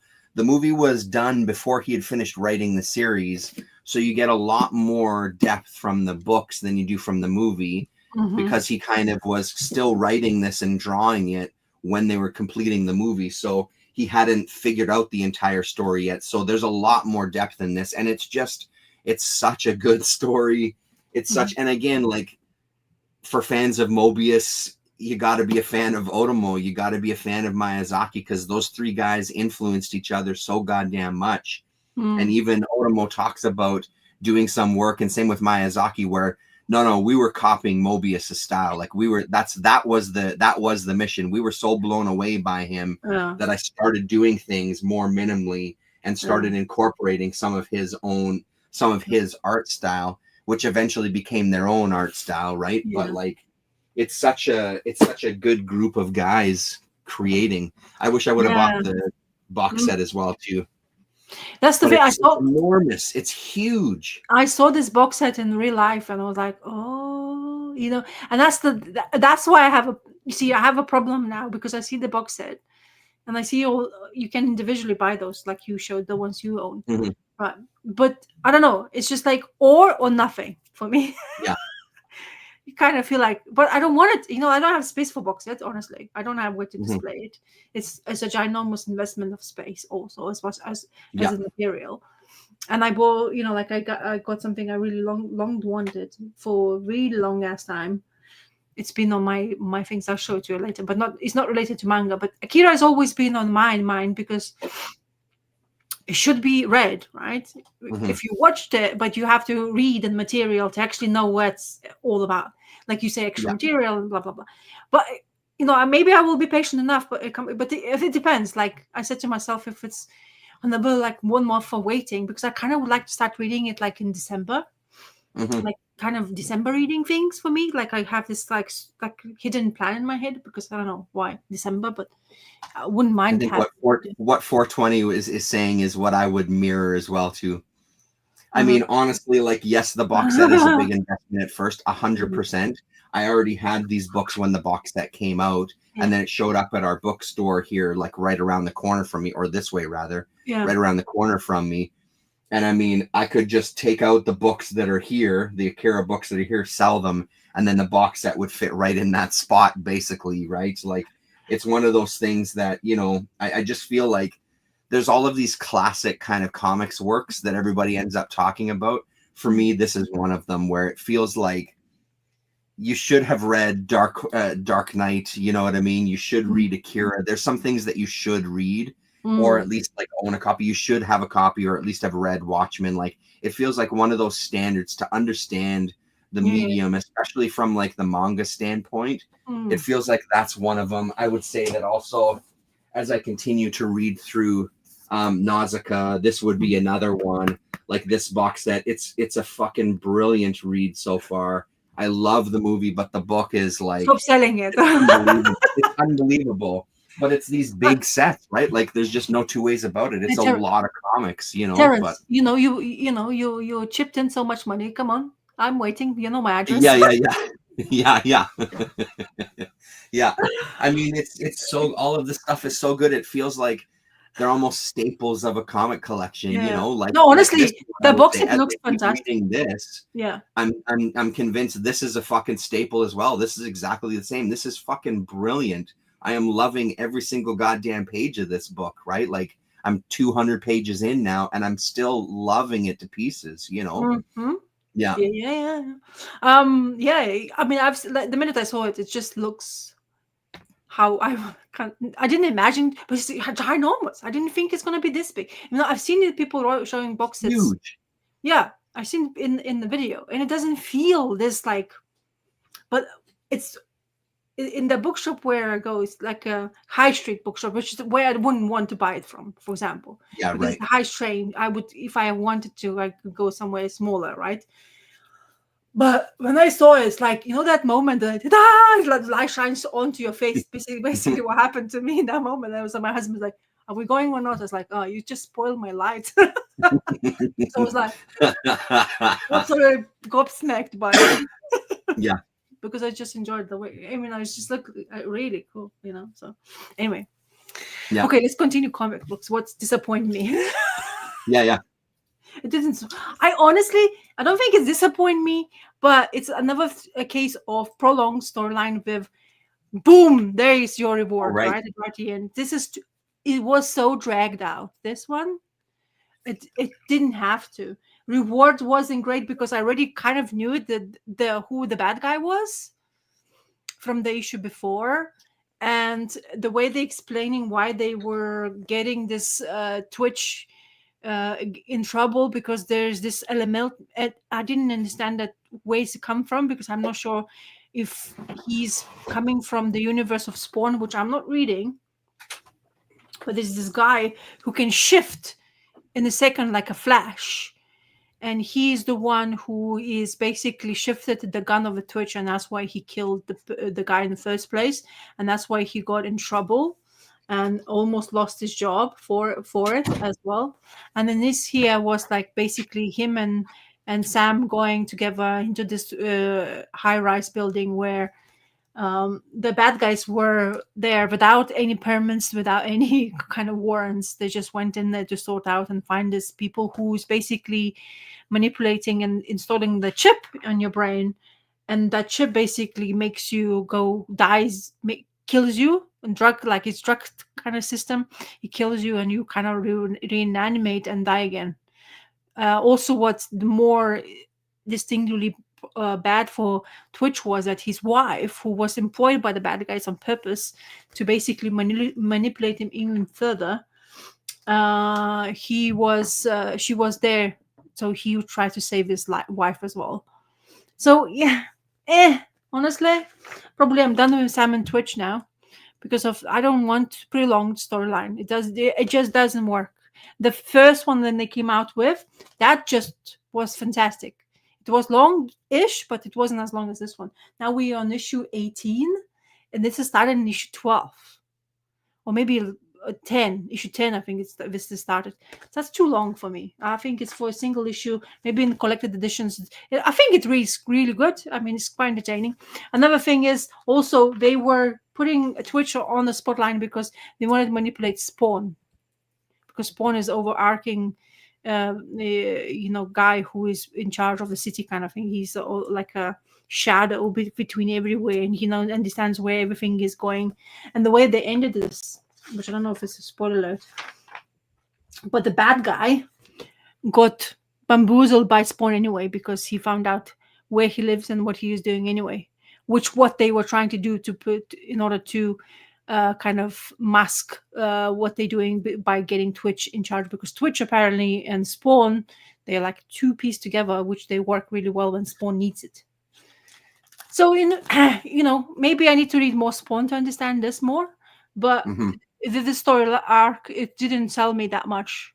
So I think I'm done for now.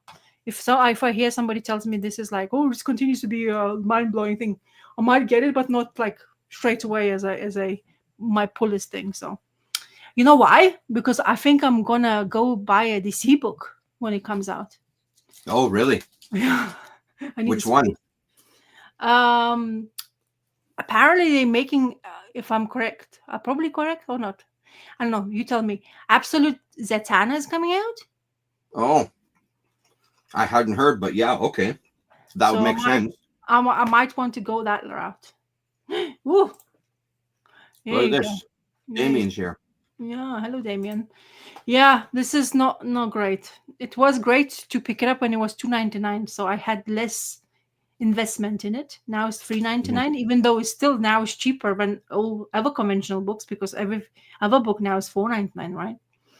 So this is going because I want to because I'm gonna get from my library hopefully soonish. I'm gonna read Absolute Wonder Woman collected edition. I want to get to see what's going on, but I kind of interested because if they're gonna give more limelight to Zatanna, and they're gonna change the way she looks and blah blah blah, apparently, because it's gonna be different type of Zatanna, But I want to see that, because if they're gonna give him that much attention to the character like that. And also, I heard that Jason Aaron and our artist from Teenage Mutant Ninja Turtles is going to DC. Oh, really? Yeah, that's why they chopped the turtles. Apparently, interesting. How IDW or whoever, I read it from media saying that they quit. The Jason Aaron is quitting Teenage Turtles.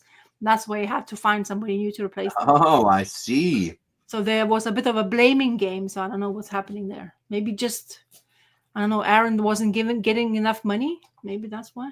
Yeah, maybe. Okay, what do you say? Hardcover of Volume 6 is solicited for pre-order. Maybe after the all-round new collector's set will be put out. Ooh. I mean, it feels like it's one of those books that they'll always put stuff out. Like they'll always come out with collected editions. Oh, yeah. Preacher. Every time I see Preacher is another thing, I go like, you should read that. Yeah. You haven't read Preacher, haven't you? I have not. I've read little bits and pieces. Sacrilege. Sacrilege. Mm-hmm. That it's going the right. The language we're using, you should be like giggling like a girl, man. In that book, you should. It's right up there. You like your dirties. That's so much going on there. It's right, left, and center. Well, there you go. Well, there you go. It's I mean, I guess I understand it to some degree, but you think when you get to a certain level, though, It becomes more about being able to create something and where you want to be rather than just the paycheck. But I guess even with Jason Aaron, it's still a paycheck at this point. A bit surprising to me, I guess. But also, like there's the opportunity beckons, I guess, for him, and he wants to because for the artist Juan Ferrer, he's for him. I understand him, right? If the writer is taking Vivio to go somewhere higher because of his skill of things, so I mean, as an artist, it's killed the turtle book. That was fantastic. He really did. It's true. So if you get that opportunity, for sure you should be running towards that kind of things. And it's sad to me to even think about it. It's true. Yeah. So Aaron doesn't get. Sure, but what's he's doing at DC? Is DC going to be creator-owned stuff? He's still probably working on he's doing some other big two, like big threes. I think. One of the. Is he doing Superman story or is he doing something like that? One of the big guys he's definitely writing, but I'm not sure exactly which one, because they have this new event which probably Damien is more aware of, is that fighting thing, whatever, KO thing, whatever it's called. And is this the way how big event happens in DC, and they're gonna shift to a new year and they're doing all the stuff. So that's where Jason Aaron name appearing apparently from next year. Right. Yeah, you might as well get the highest paycheck you can get. The spell check just doesn't like you doing creator owned. Hey, Sleepy. Create her own and creator around. You may as well get the highest paycheck. Yeah, and I mean, what I'm saying is that I feel like a guy like Jason Aaron has made quite a lot of money already. That he might be a part in his career where he can kind of pick and choose projects a little more, as opposed to just chasing a paycheck.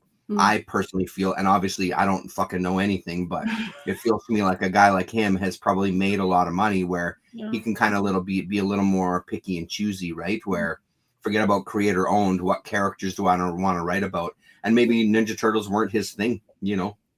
Oh, you're doing voice to text. Okay. Oh, fancy. Very fancy.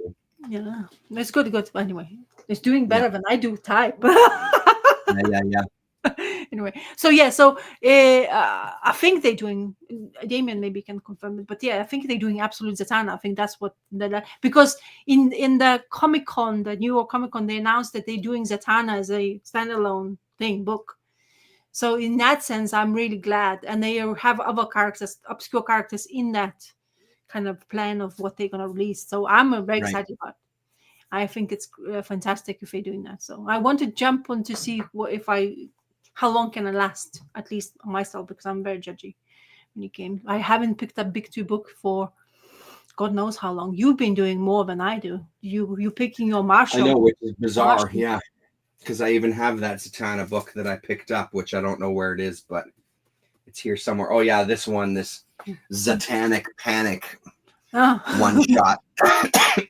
Because there was a couple of stories in here I wanted to read, and I read a couple of them. I haven't read the whole thing yet. There was a couple of them already that I've read that I was just like, I was excited because of the creator and stuff, but it's like, meh. So all the absolute books have been pretty damn good so far. Yeah, that's what I've been hearing. So I'm picking up the library. It's finally going to have it. So hopefully they're going to send it to me soonish enough so I can read it. So we have an idea. And Wonder Woman has always been. I had picked up Absolute Batman issue 1, and that's as far as it went. But I heard that people are raving about that one. Yeah, people love it. I've been reading as well too. Yeah. Yeah, because that Absolute Batman came like 7 printing one or some shit. Oh, is that true? Oh wow.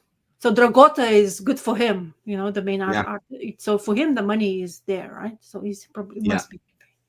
So in that sense, is good, and it's good to see they doing much better. When it used to be such a joke before, but now DC's doing so much. I mean, it's still a bit of a joke, you know what I mean? I'm not saying they blowing the socks out, but still, but it's good to see at the end of the day, some of the people are excited about those books as well. Mm-hmm. Like Marvel. Do you hear anybody saying, "Oh my God, Marvel is amazing"? Yeah. No, they should absolute cuck.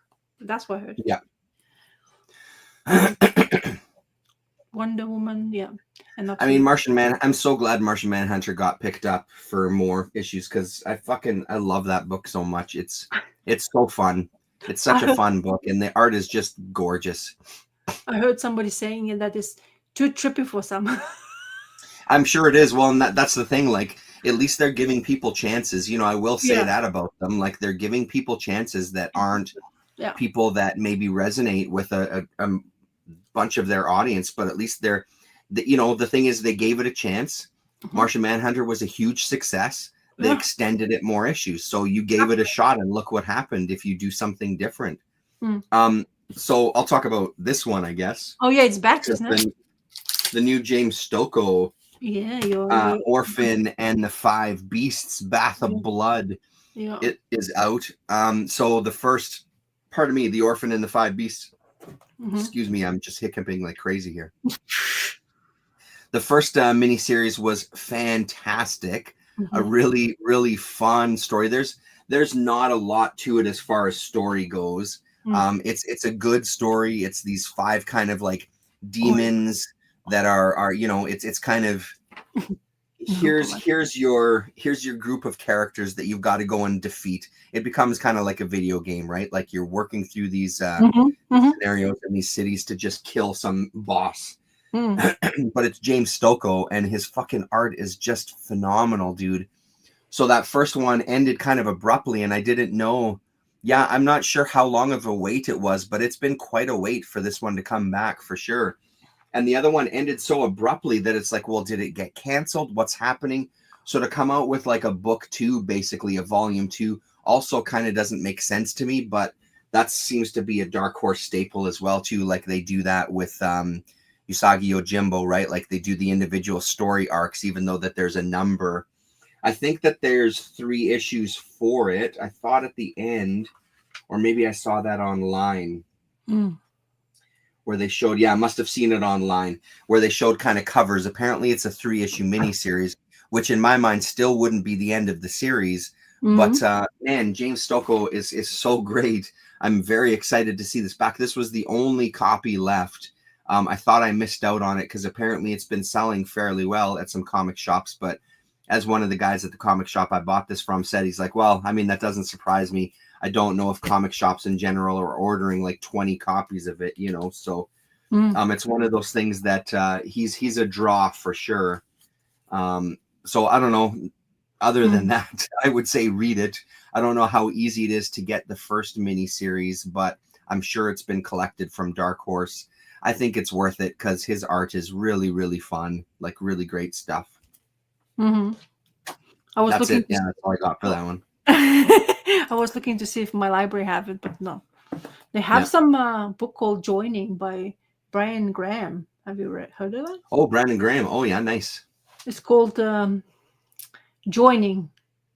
An Earth Hmm. empire is now rebuilt and gaining stronger grasp of Earth space, facing an even more menacing new threat. Old Man Prophet and his team look for help of Low Lally. Is that a Prophet book? Sounds like it.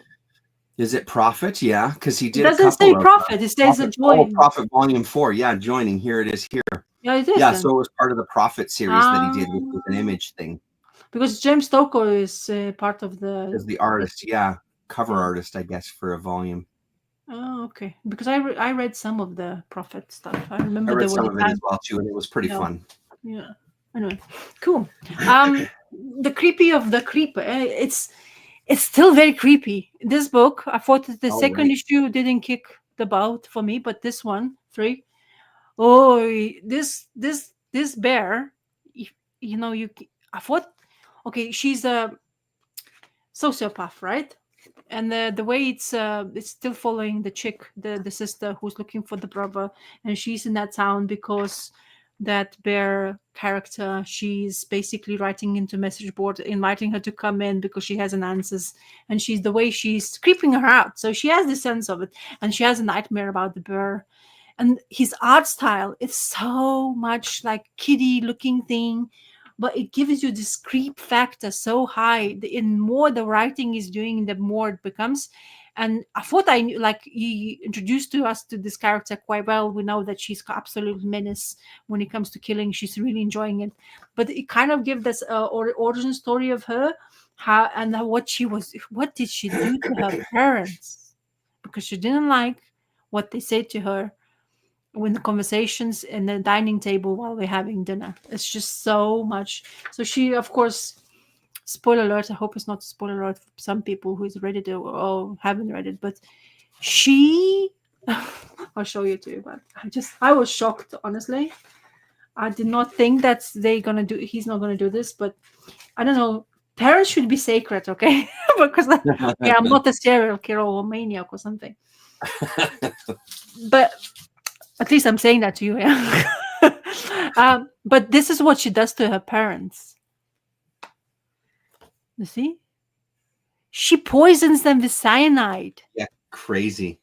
because she didn't like what they said in a conversation. So basically, what happens is then she's like kind of teenager. I think it didn't really specify, but they were saying that she's like a teenager who is basically making her life decisions, and she's having a conversation with mom and papa, and they working in a hardware store in the same town where she's been doing that murdering things for very long as time. And then she decides, no, daddy, I'm going to stay with you. I'm going to be part of the business. And they found it, oh my God, amazing. Our daughter is not leaving this place. They're going to stay with us. Like, great. That's what you wish as a parent, right? Yeah. And then she has this conversation with her papa again. And he's saying like, oh, you can stay here, live here. Don't worry about it. You don't need to go run away from here. And that idea didn't sit well with her because she thought like, well, it's too much hassle. So I rather kill them. So she found an Jesus opportunity Christ. when to do that. They're going on a trip to Florida for this supposed like long trip on the drive. So they're not going to be here for long as time. So the night before they're supposed to leave, they sit them down. She makes this beautiful dinner for all of her family, and she Last poisons them. meal. Yeah, wow. And then she ends up putting them in those little cans, this is her tale. I'll show you. She puts them in those little paint cans, and then delivers them into Like actual body parts, or burns them? body parts. So what she does to them, it even shows it here. Yeah, wow. She slits she bleeds them out of the blood, and she cuts them into pieces, puts them in painting cans, and then, or if she actually did, now she's more sophisticated, but that's what's her first thing to do. This is one of the first ones, so she kind of already started doing it, but this is like a tipping point of her like independence, and she thinks that like how it's supposed to have happened. So she puts them in painting cans and drives into the forest and digs their all little holes in the middle of nowhere in the forest and buries them. That's what she does. Yeah, wow. So you can't find them. So they body parts surrounded in any like whatever the forest they use. So I was thinking she's creepy. That's even more creepy now because what she did to her parents. Yeah. And it's just like it is art. It's like you read and you look this like beautifully cartoony art. Yeah, totally. It's classic kids kind of story. Exactly. And you read this art or whatever. Yeah. creepy story about this like sociopath, right? Because she looks extremely excited. She's working in this where she's working with her dad, and she finds that those tools of a trade, and she's like almost like cannot contain herself from happiness, but what she's going to do next. Mm-hmm. It's just like, oh, it's like, how bad can you be, man? But it's like, it's so freaky, honestly. And this art, I think, gives you that extra factor of, like, it's not supposed to be like this. Give me this like dark, like, blood is shrieking from one page to another one, and it's just these cuddly teddy bears. You want to squeeze them because they're so cuddly. But I honestly, I'm rethinking if I want to give a bear to my son as a toy. Yeah. Because you also have this kid. So another thing of freaky factor. So she kills this kid's dad, right? And she employs him as a influence, as a teaching, like helping hand. She'll be a supporting character, like supporting adult in his lively like adulthood. So she's going to give him a job. She'll make sure that he's grows up proper, right? Like, she murders her dad, and not only what she does, she kills the dad, and the dad is accused of being that serial killer. That's why she still stays in. That's why she's able to stay in the same village.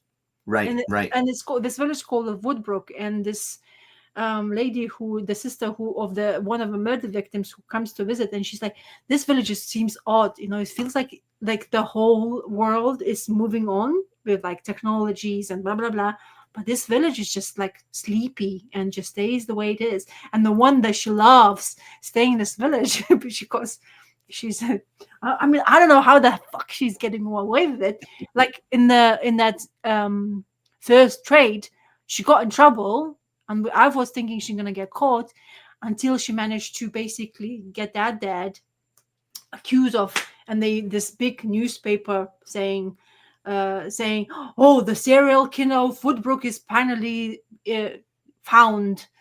Everybody can sleep now, and da da da da. Your serial killer is still behind you, and she's doing whatever she's been doing. So it's very good. It's well Yeah, written. This Howarth guy is, and it's good for IW to at least having this guy. Like, I don't know, IW is known for anthropomorphic creators, or find them kind of thing, yeah, a home where they really. This is another. I think this is the book where it's gonna just, if it's gonna continue this fashion, and he's continue manage to intrigue us with the story, how far she can go, I guess. But it's really good read. It's really fantastic. It's kind of creepy. It gives you that irky feeling after that, at least for me, because yeah. knowing what she can do and nobody's realizing, and how manipulative she is. And then she's heading this duck sister to suppose information, and then telling her to become basically going against like finding, in order to find information, he's telling her to basically lie to somebody who living in this house, and she has to pretend to be someone, and it seems to be that's what she's going to end up doing. So she's basically manipulating people in her own little schemes. And I think, hopefully not, and it's not something continuous, but the duck can become another for her to pay for her own murderous advantages she's doing. So a scapegoat, I basically what we're trying to do. Okay. Do you have anything I else? mean, it's cool when Oh, sorry. these, like, it's the beautiful thing about some of these indie companies, right? Like Yeah. taking chances on stuff. Yeah. This is Having that opportunity for a creator like this to have a book to come out yeah. is amazing. I'm so glad that we still have like a very robust independent scene in comics. Yeah. Because it'd Yes. be so disappointing if it was just Marvel and DC and Image, right? Like if it was just like the big three or whatever. Like I'm so glad that there's more stuff out there. Because when he came out, the book did really well, and a lot of Yeah. people were saying like, "Well, you should read it." When the trade came out, I don't usually buy trades. I mean, I usually buy hardcovers, but I couldn't find a hardcover. I think it Mm-hmm. wasn't like, I don't know, maybe it didn't have enough popularity, or production wasn't as great. So I have to end up basically buying trade. I honestly read the trade and I was like, shit, I missed out, really, like literally missed Yeah. out. So when second thing came out, I was like, okay, I need to read in singles, and honestly reads really well in singles because there's quite a Yeah. lot of information in here, and it's twisted. Okay, so you need the time to digest, because some of the stories like those, it actually helps you to, because there's, okay, all sort of threads of information, okay, and you kind of like gathering that in your head, and you have some sort of idea what's going to happen next. Mm-hmm. She's very twisted. I didn't think that I mean, I know serial killers are horrible, but I didn't Yeah. realize Yeah. how she would kill her parents in that fashion. Because Yeah. that's like, and she wasn't like, I think she's teenager. She was like when she started this. So I mean, what makes you become one, right? Her parents looks normal, Mm-hmm. like your neighborhood couple. You want to I look mean, after. that's what people say all the time about serial killers. He was a nice guy. He used to say good morning every day. He would be drinking a cup of coffee just like we would. It's always that kind of thing, right? Of like, yeah. Uh, yes, I do like it. I'll show you another thing which I got, so finally got it. Do you have any? So you have something else to share? Yeah. So, I mean, I'll talk about just two things quickly. No, no, Um, don't rush too hard. Yeah. no, well, because I haven't read them all yet, but I do Oh, want to okay. make sure that everybody knows about Oh, yes. Metal Hurlant issue number 2 coming out. I've started in on it Whoa, last that's a night, big and book. it's huge. It's 270 pages. What? And the first issue was 270 pages as well too. Oh. And honestly, like this is going to be one of my favorite reads of the year easily. The first Mhm. book was such a joy to go through, like at a slow pace. Yeah. They do they do an amazing job of, before kind of each section, they'll do a brief write up, where they'll kind of talk to you about kind of the theme of the book, first of all, and then Mhm. they'll give you a brief synopsis of like the creators for the stories you're going to read in the next chunk. Then you Yeah. read the next chunk of books, which is in this one, there's a Mobius story as well, too, which is always a bonus. Yeah. And then when you're done that chunk, they do the same thing. There's another group, and it's a really good mix of no, it's not all, mostly it's new stuff, Damien. So they do a really good job at mixing the old and the new. And then they've also got like an interview in this one as well, too. So Mhm. they do a really amazing job of giving you some old material that appeared in Metal Hurlant, but then there's new stuff as well. And the new stuff so far is pretty goddamn good, man. Like, it's just quality through and through, like creators that I've never heard of before. Mhm. This is one that I'm currently reading, this kind of, and this one is all like outer space themed. But stuff like this, like a very different style, a little more sort of basic-ish kind of style, really engaging story as well, too. It's such a goddamn joy to read. And there's a list, on the back, they give you a gigantic list of artists as well, too. So it's so well put together. There's going to be, I think it comes out quarterly. So far they have plans for 4 issues, and Mhm. each one is going to be this thick. So this is issue number 2. I found it at my bookstore here locally, so I feel like it's something that is Mhm. easy enough for people to get their hands on. But I wanted Mhm. to draw your attention to that one because it's so goddamn good. And then I finally got my hands on this Ooh. Michael McMillan Terminal Exposure book, and it's put out by a New York Review of Comics. So in my kind of underground comic digesting, considering lack of ads and page count, these anthologies may actually be good value. Oh, 100%. More than 10 regular comic page. Yeah, absolutely. I think that the value on this is extraordinary. What is the price on it? It's $40 Canadian. Like I said, for 270 pages of comics is goddamn good. Mhm. So Michael McMillan is a guy who did a comic called Terminal Comics. He's done some comics work, but he's kind of an artist that works in a lot of different mediums. That's a cool inside front cover there. I love seeing that stuff. Terminal Comics kind of blew my mind when I first found it. There's the cover of it. I loved his style. And then lo and behold, in one of the streams, Colin Blanchette was telling me about this book that was coming out that was collecting a lot of his comics work. He does a bunch of sculptures. He does some paintings. There was an interview with him online, which I'll kind of like on when I go to my channel tonight. I'll put a link to that because it's a really good conversation Mhm.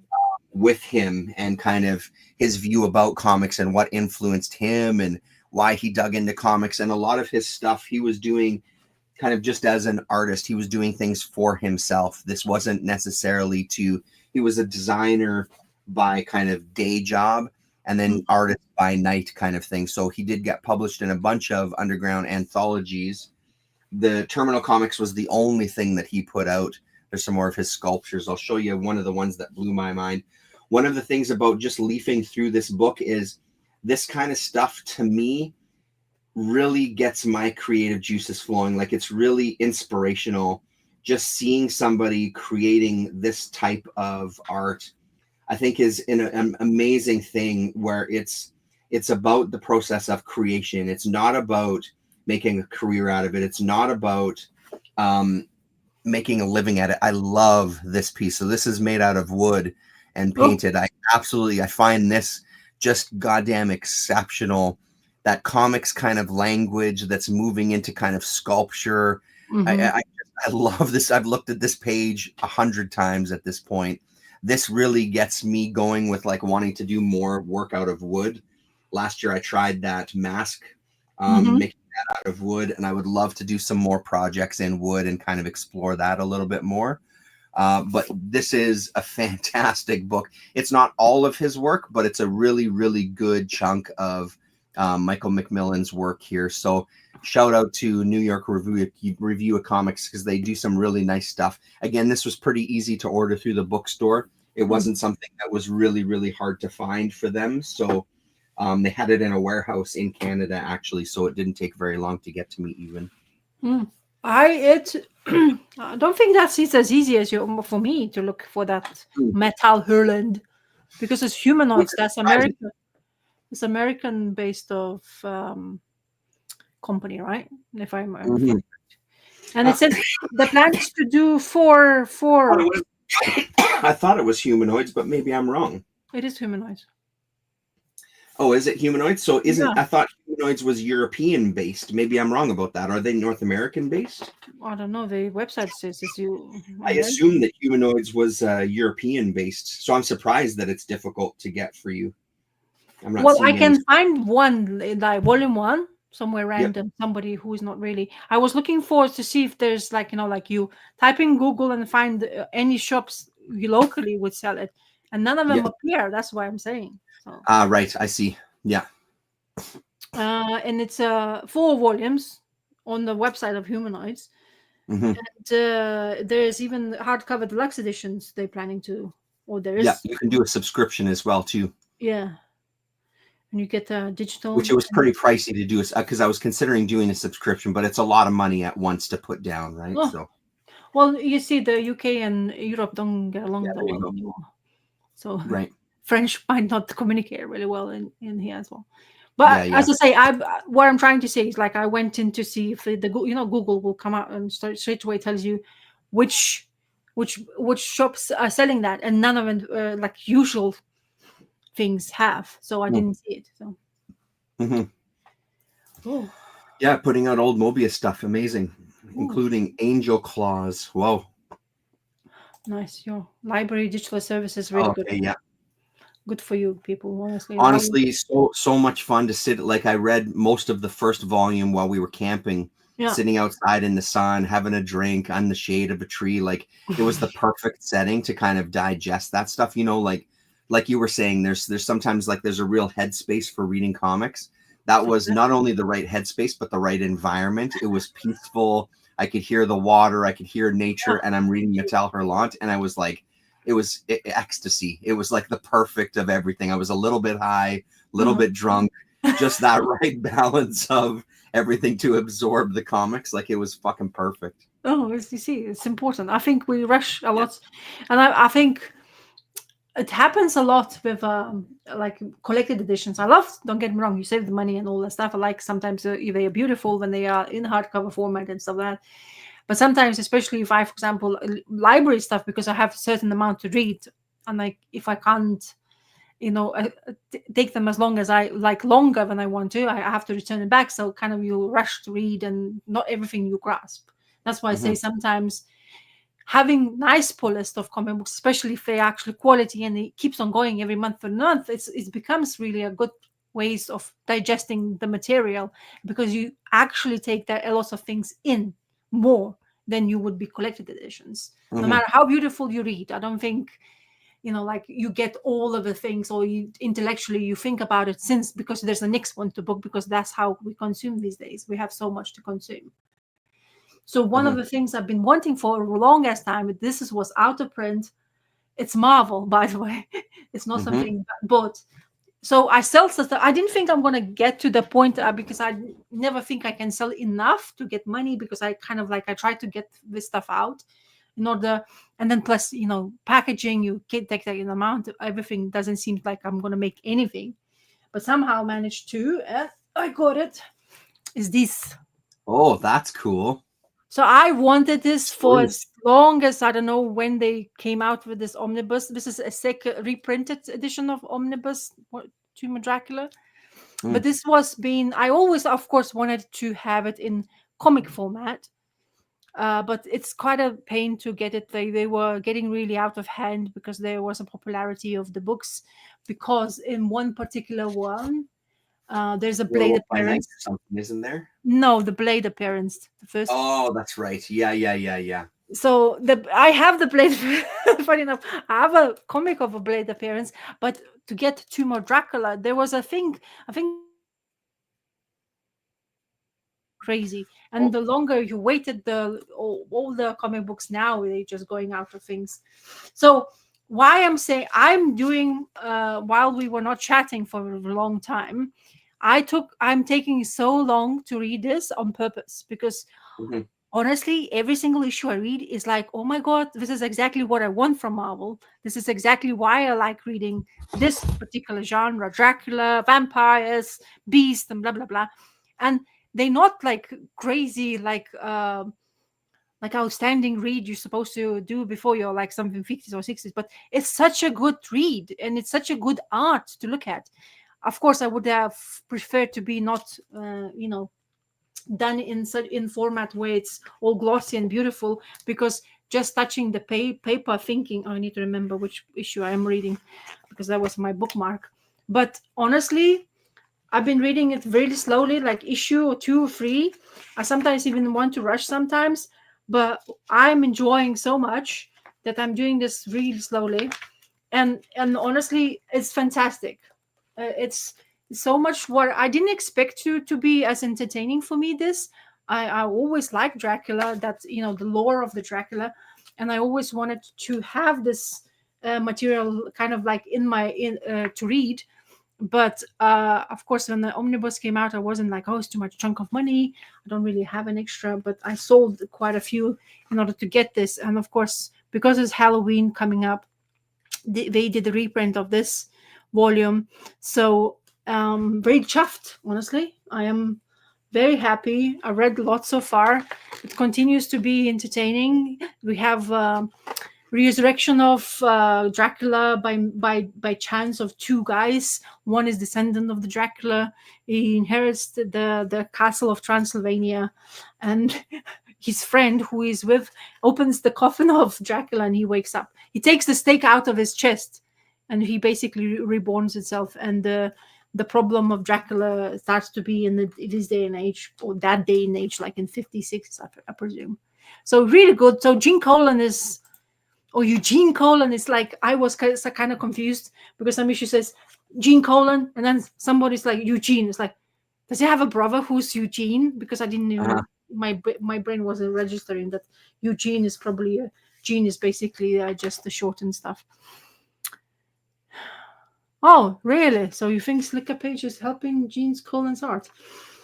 Up, if you say so, because I honestly barely seen any original of his books, but I Mm. have this one.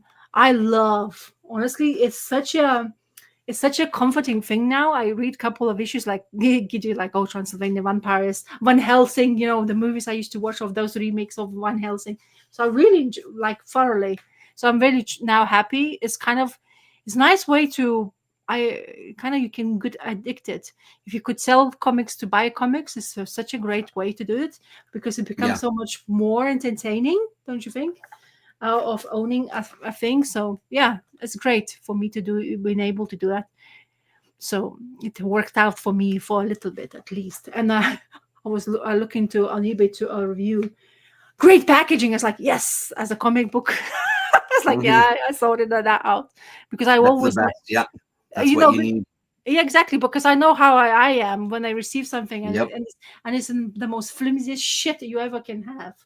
So anyway, so a lot of stories there, they jumped through window portals or mirror portals. There's his love who was resurrected, but she got killed. There's this actress who she wanted to be young all the time and decided that Dracula would be um, her way of youth to be back, because she heard the rumors or read the books that if you get bitten by vampire, you'll become, when you drink blood of the human, you'll become young. Or she didn't Mm. realize she can't see herself in the mirror, so she can't really see if she's gonna get younger, and she got duped by Dracula for his own being. So there's lots of things in the stories and threads. So it's quite interesting. There's the England part, which is, I'm always curious to see how American writers writing English backgrounds and how far they Yeah. take it Yeah. out, and how is it kind of like sort of what I understand of that, because I've been living in this country for so long. But yeah, love this, honestly, fantastic. And there's lots of issues. I mean, this first omnibus has what, 36 issues. Mm. It was hell of long for one little thing. And it didn't. I got it on that website where I got it pre-ordered on discount, so it's not the full price I had to pay, because I know now that omnibuses are really quite high price lately, because everything is going in price, right? So even this, because the omnibuses are so popular these days. They're super popular. And but now Marvel, thankfully, they're doing reprint, because this book, the first printing omnibus of this book, used to go Mhm. for on eBay for £600. Oh, Jesus Christ. So is Yeah. that a new thing then, where they just never reprinting these omnibus? It No, was this just the this one is shot and they that was it? they finally realized Yeah. that if they want to chunk the They monies, could be making some money. yes, instead of people making monies from their wells, because there's some still omnibuses which aren't as popular, but this has Mhm. always been popular because of, like, vampiric kind of storyline, and it's really really well done. The art inside is, and all the creators, like, so you have Marv Wolfman, the main writer at the beginning. You have, oh, where is this, the pages with information. Yeah, they didn't reprint that for years, exactly. So Marv Wolfman, mainly writer, yeah, says Gene Colan, Tom Palmer inker all the time. It seems to Gene Colan and Tom Mhm. Palmer. There's a Mike Plug coming up, which I'm really looking forward to, Mhm. because I like Mark Plug.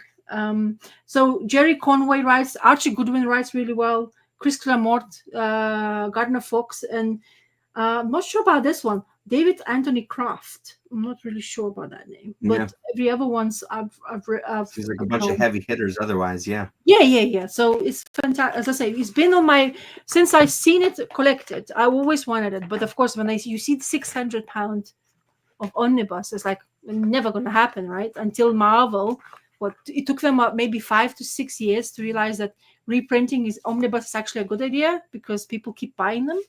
Yep. Sleeves! I hate sleeves, man. I really wish they would Yeah, never me as well. exist, because without the sleeve is kind of meh, because that's what Marvel does. This is Yeah, how yeah. the art. It looks kind of with a sleeve is better because of this art, but Mhm. yeah, the sleeves is like always in my way, and What's it's the what's the spine look like without the dust jacket? that. Well, it's not bad though. That's all right. The spine is good. Yeah, the spine looks Yeah. very really good. But yeah, so this Ah, is wrote a bit to Defenders. David Anthony Kraft is oh, what that's Damon why. is saying. Even I have, yeah. So it sounds familiar, but I know for sure I read quite a bit of all, like, comic books by Archie Goodwin. I like his writing. Jerry Mhm. Conway seems to be. Gardner Fox is also heard. Chris Claremont, of course, because of but Marv Wolfman is the main guy, right, from the Yeah. series. So and then you have Gene Colan, Vincent Coletta comes to ink, Annie Chan, inkers. This is just inkers. Frank Springer, Tom Palmer, but Tom Palmer is the main guy. And yeah, Mhm. the only artist is mainly on this issue, Gene Colan.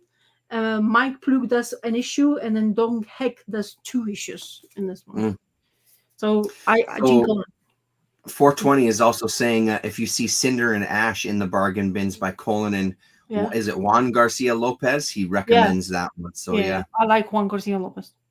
Mhm. Oh, Cinder Nash, and okay, cool. I'm gonna keep an eye on that, because Garcia Lopez is also like he can be a little Be a real chunky. jerk. Yeah. Yeah, he's proper. But honestly, I find that I absolutely love reading it. I didn't think, I thought it's gonna be corny, the first thing, because of Mhm. the era.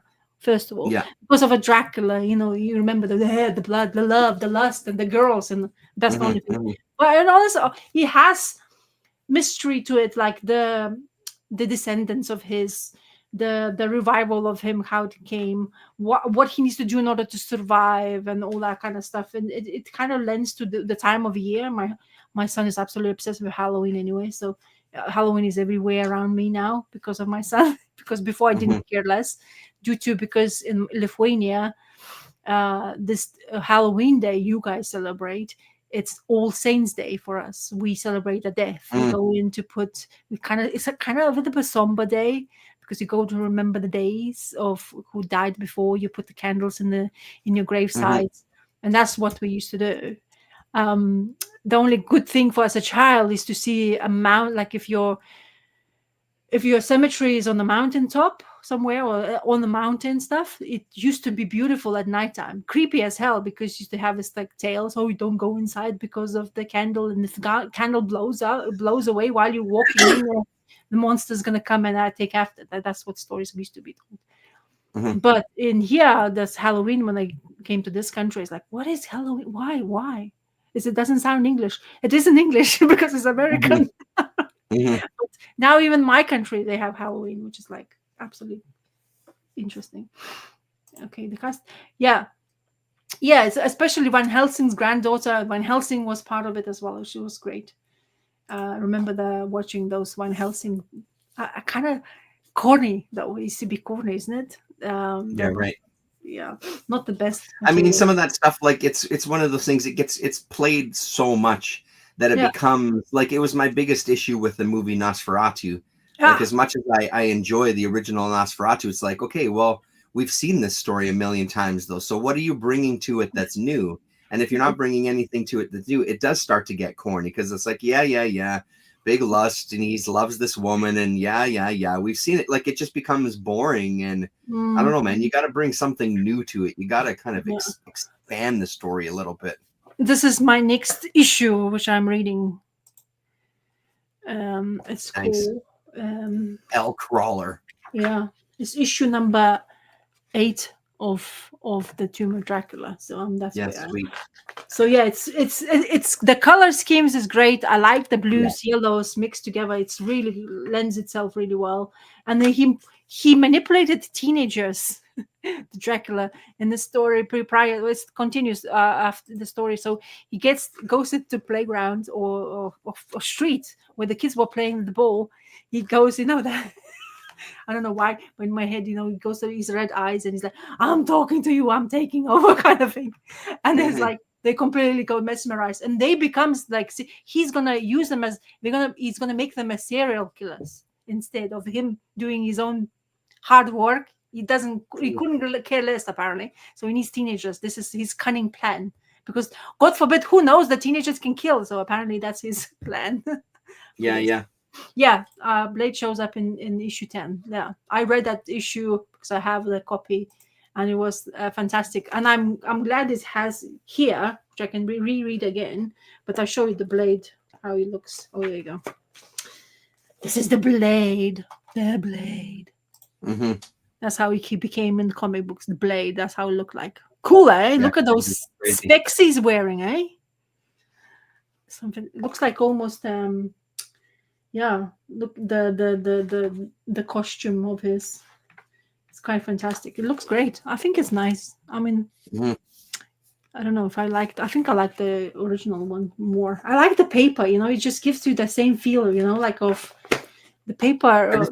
Everything is always just too crisp. Like I Yes. get that it looks good. Like I totally get it, and Yeah. I appreciate that people love it. I totally understand all Yeah. of it. It's just for me personally, I like the yellowed paper. It just feels like Yeah. it's nice to see it, but it becomes those colors are so crisp that I just don't believe that Mm. that's how it would have looked when it first came out because Well, it newsprint doesn't. does a lot of different things to Yeah. ink and how it absorbs color and etc. Right? Yeah. So It's really but good. yeah, it's cool to see it in that kind of pristine format for sure. I just prefer like the tooth of the Mm. newsprint and that sort I of thing. honestly wish they used some grainy over something different. Mhm.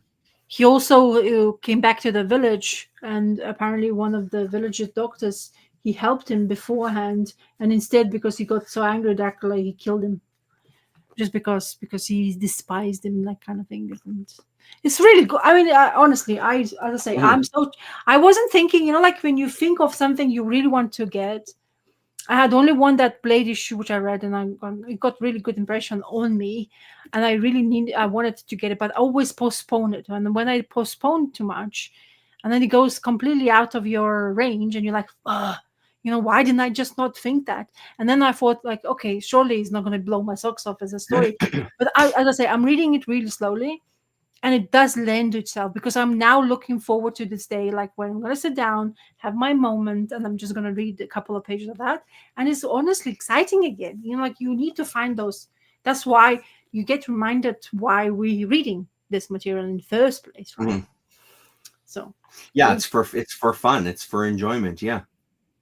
colon, my mistake. Okay, don't worry. Oh, it's not colon. Oh, okay. Okay, it doesn't matter. I'm still gonna be interested in the names to pull. Yeah, But no, for sure. It's one of those that I've seen in the bins. ah, So the last thing for me about something that's coming okay, go on. is this. It's finally been announced Wait. that Corbin and Jan Sternad's The Last Voyage of Sinbad is Oh gonna no. be released as part of the Oh, is Richard this? Corbin library. Wow. Okay, when is it coming It's out? gonna be, Down. where's the May date? 26, 2026. May 26th. So Mm, honestly, like if you haven't gotten any other Richard Corbin library, this is the book to get. This mm-hmm, is such a good book. I've got an early version of it. I'm so excited about this one. It's this one and Bloodstar that are the two that I'm really waiting for. But if mm-hmm. you get nothing else, honestly, save up for this one. This is going to be an amazing book to have. Like I'm so excited. Apparently, the next four books are still. So I mean, they've got what? I don't They know. have Eight, like, has there been five, six, seven? There's been like 8 books so far, I think, and they've got at least 4 more oh that they wow. have planned. Right, so it's going to be at minimum a 12-book hardcover set. Mm-hmm. But I mean, this is one. If you get none other, this would be the one to get. I'm so excited about this. I'm so glad that it's finally getting announced. I'm glad that we made it through the bit of a slog that was Den, but super cool stuff. So that How one, and dare then you? just waiting for the Bloodstar one. I mean, you're still excited of getting those books.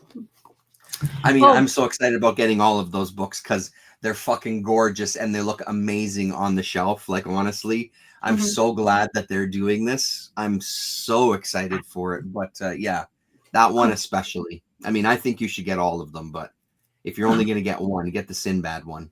well, I got that other one you recommended, and I don't. Dimwood, it was great. Dimwood. It was Mm, great. Dimwood was awesome. Yeah, yeah, I enjoy. agree. Yeah. So one of the things, the must reads, which I don't know why, but I have not even finished yet. But as I say, it's my new phase. I take my time with things I have. But for the first time, I forgot to mention it, so I saw it here. So I'm starting to read. Oh shit, you haven't read it. No, Awesome. I own this for 3 years or 4, 5 maybe, and I have not read it yet. Hmm. So I was starting. I'm in 4 issues. I have all in single format. I Yes, was hunting sweet. it down. This one is the worst condition, issue one, because I started to look in Comic Mart. That's how I found it, that's where you should go. Now it's like crazy because of Tim Sale's passing, right? And this is another thing you should have. So I start reading it because I've never fully known the whole story of this. I knew some of it somehow. Maybe I heard from people reviewing it or talking about it like numerous times every time on Halloween. But yeah, I'm reading Long Halloween finally by Jeff Loeb Amazing. and Tim Sale. So yeah, now because there's Long Halloween continuation something or is it something other ones? Gotham by the Yeah, Gaslight there's a redoing. couple that they did, the duo did for sure for Batman. Yeah. Yeah, so far so good. I am honestly, I must say, Tim Sale's art is not always like grasps me straight away, but the more you Oh, get into really? it, Hey?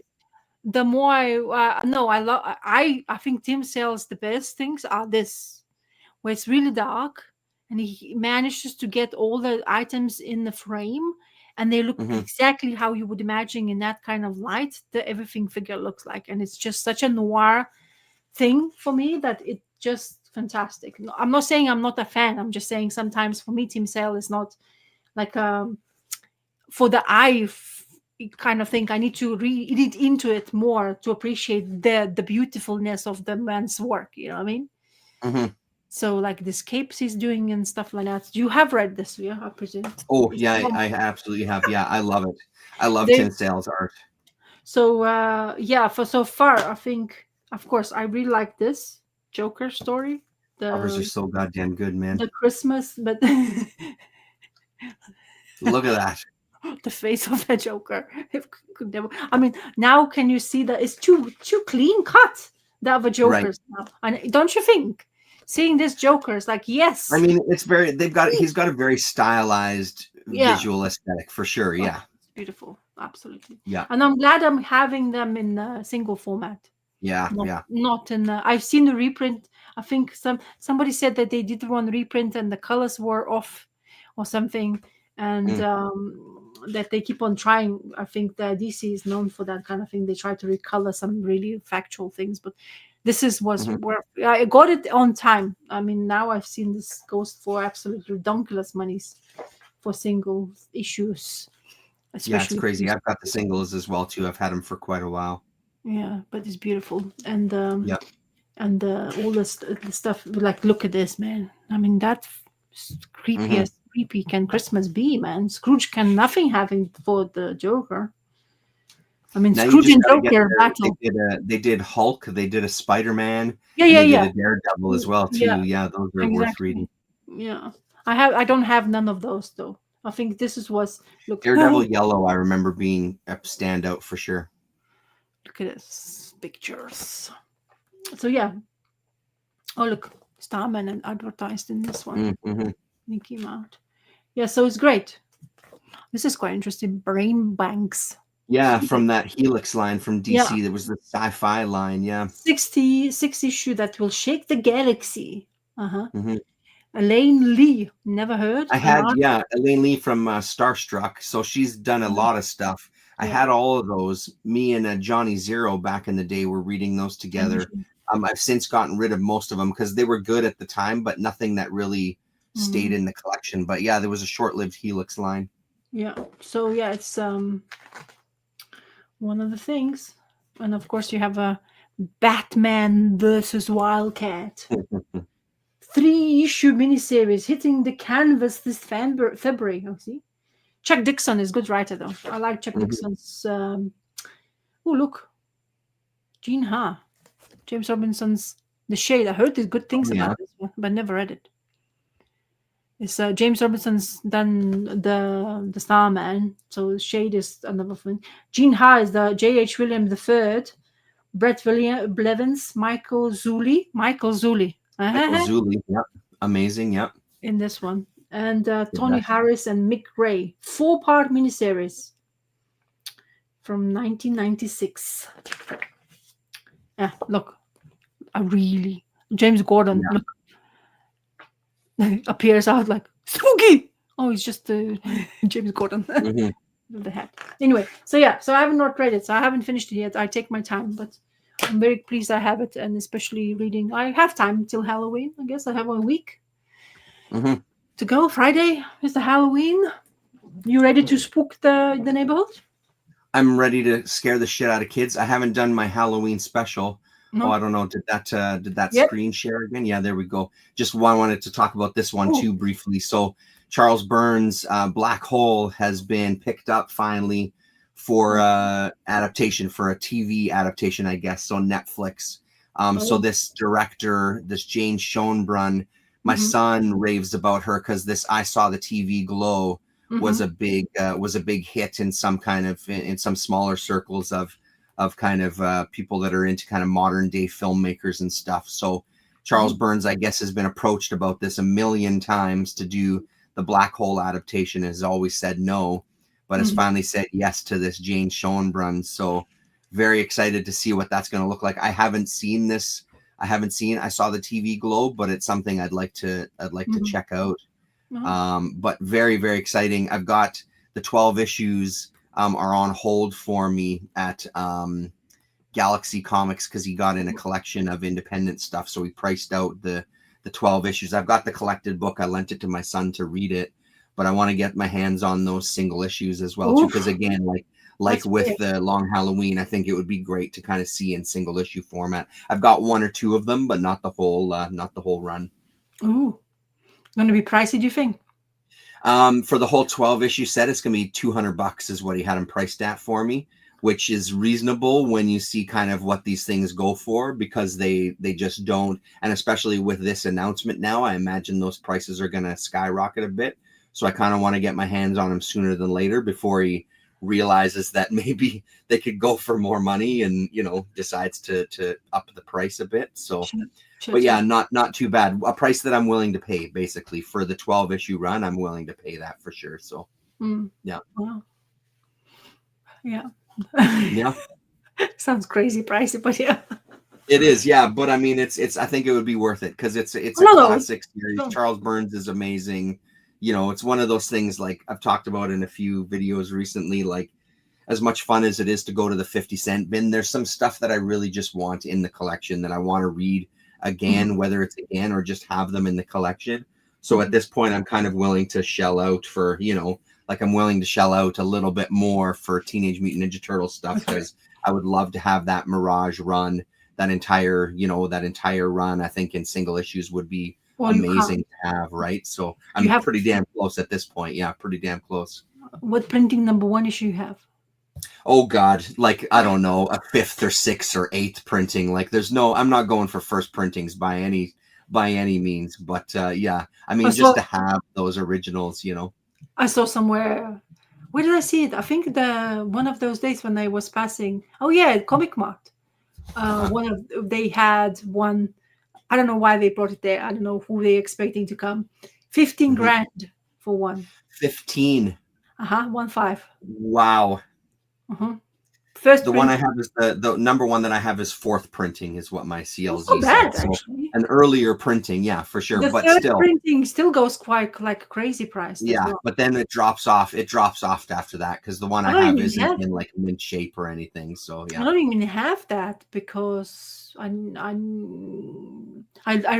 honestly remember the time when I went to Richmond, is the one area of London, and they have that comic book store still I think exists. That's where I bought my Deadpool first appearance, Mhm. and they had Turtle book, but there already they were. I think it was third printing, number one issue of Turtles, and he was asking that time. I think was it 350 pounds? So Oh nothing, wow, crazy. nothing, nothing Yeah, really comparison to what this is now, but for the same thing. yeah, So I remember seeing it, and he was displaying in some such a fashion. It's like, why would you put it so close to the sunlight? yeah, Such an yeah, yeah, expensive book, yeah. and then I think he would have probably sold it quickly anyway. But yeah, There was one that I saw at the comic convention. Let me see if I can find out what number it was. hmm It was issue number 7, but it yeah, was the second printing, and the uh, second printing has Krang. That's the name, right? It yes, has that cover, and uh-huh. that printing was more expensive than the first printing. What? So it must be because of him being on the Yeah, cover. Because the crank. first printing, whoops, first printing is this cover, still really, really great, Oh wait, but wait, it's wait. it's this one was cheaper. To get the Uh-huh. first printing was cheaper than getting kind of the second printing with Krang on the Wow, cover, which I thought was shit. bonkers. So issue number 7 of that. So yeah, strange the way that happens. Mm. But yeah, I mean, there's so many printings of that first issue, but I guess those. I wonder if all three of those those. I wonder if the first three printings are that bigger size because fourth They're printing is just massive. regular comic book size. So I imagine the first three printings are that bigger format.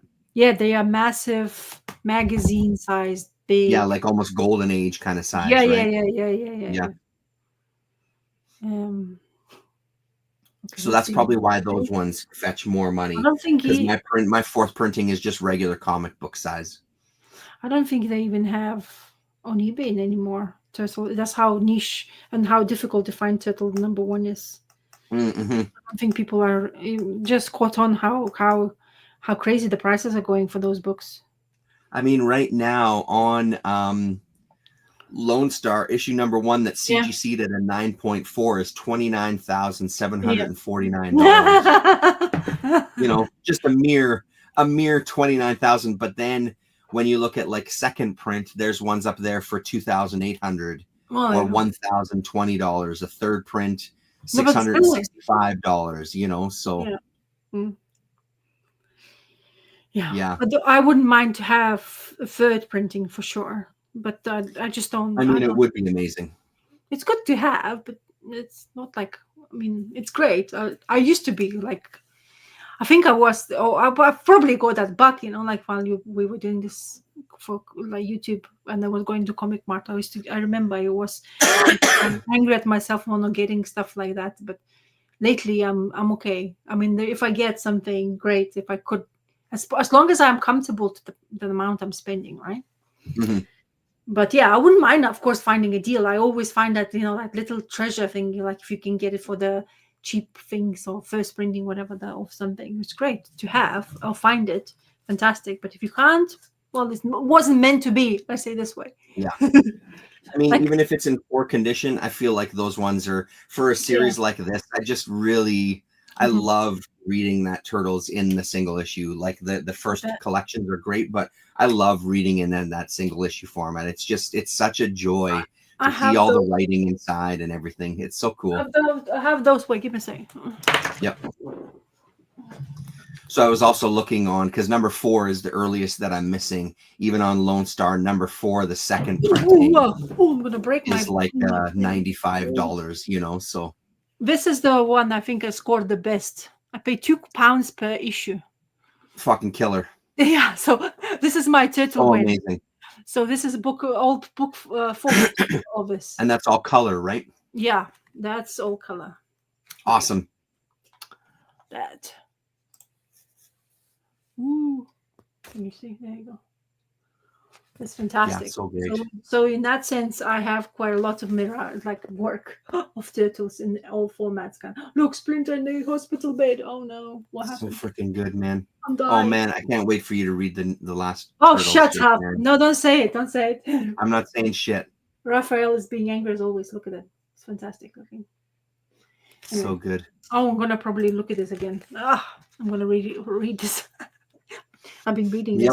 this. I'm so excited to dig back into it. I feel like I can now read a chunk of it again. I feel like I'm in a good spot. I'm so I excited wonder, to read it. do they actually how much? But I don't know if they have. Do they have forwards, backwards, whatever? They do. I'm sure they have something in it because I've got the No, they first. say prologue on it. What? Why are you not saying what you collect? Book 2 of what?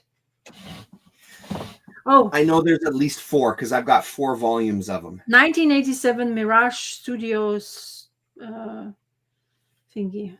I thought it said in the beginning, maybe, but maybe not. Hey, yeah, no, It it doesn't. doesn't say anything. No, No. it doesn't even recreate the covers. Yeah, we don't create the covers also. Yeah, exactly. And yeah, there's nothing on because there's some, like I wonder how many of issues is this collecting? Yeah. Because there's 4. Well, okay, let me see. Let's see. Okay. Let me take I mean, it goes pretty deep into it for sure. Book 1. Where did you go? Book 1. Okay. Maybe. Usually book 1 has it, but maybe I am imagining. Oh, sorry for that noise. This is not gonna work. I just got book 4 is one that I recently picked up because now I've got the first 4 of them, the color ones, which are also really great. But introduction by black and white. No, it's just introduction. There's nothing. Yeah. And it's not saying anything about who and what and shit like that. No. Ooh, notification from Donald Rex. Oh, what did you Unboxing rare underground comics. Cool. Good I don't know if it's from Donald Rex himself, but let's see. Yeah. Leo, is that you? Oh, from West Coast Dave Engers. He's talking about underground comics. Oh, okay. Okay. It doesn't say. Good morning, Finn. That's it. Oh boy. See, I don't remember exactly how the Christmas and Ninja series, Saurians. Oh, there's Christmas. Yeah, this one you bought, yeah? Yeah. I got the first 4. Yeah. I don't know how many it went for the first stuff, but that's so great. You got those for such a deal. That's amazing. Charity shop. Because they're not cheap, man. Oh no! I looked it up. They were. I was like, and look at the price of each. I kept the stickers. Now I do keep the stickers. Before I used to remove stuff. Sticker. Amazing. $2. That's crazy. That's so crazy. Deal of a Well, century. oh yeah, yeah. This is my. That's why, as I say, I am okay to like turtle stuff. If I could, I never seen turtle stuff anywhere. To be Mhm. honest, if I see them, then usually it was in those comic marts, which on the almost covered glass, and you can't really. You have to ask them to even touch one comic, right? And I didn't Mhm. see them those even the late editions ones in the bins whatsoever, because it's just nobody wants to sell them, right? Yeah. So when I saw this in charity shop, I was like, because they usually that charity shop it's not open anymore, but they usually had some comic stuff. So I always went to there on purposely because I thought, okay, surely I'm gonna maybe find something. When I saw the Mhm. price tag, I could not believe it. I was just like, can I have this straight away? And just left running. It's like, Mhm. yes, Before they definitely. realized that there was a theft that occurred. No, but they are pricing it good, so it's not my fault. No, But no, for sure. Yeah. as I say, it's one win for that turtle stuff. Like I only seen really like expensive things for the stuff, and then I'm glad I Well, had.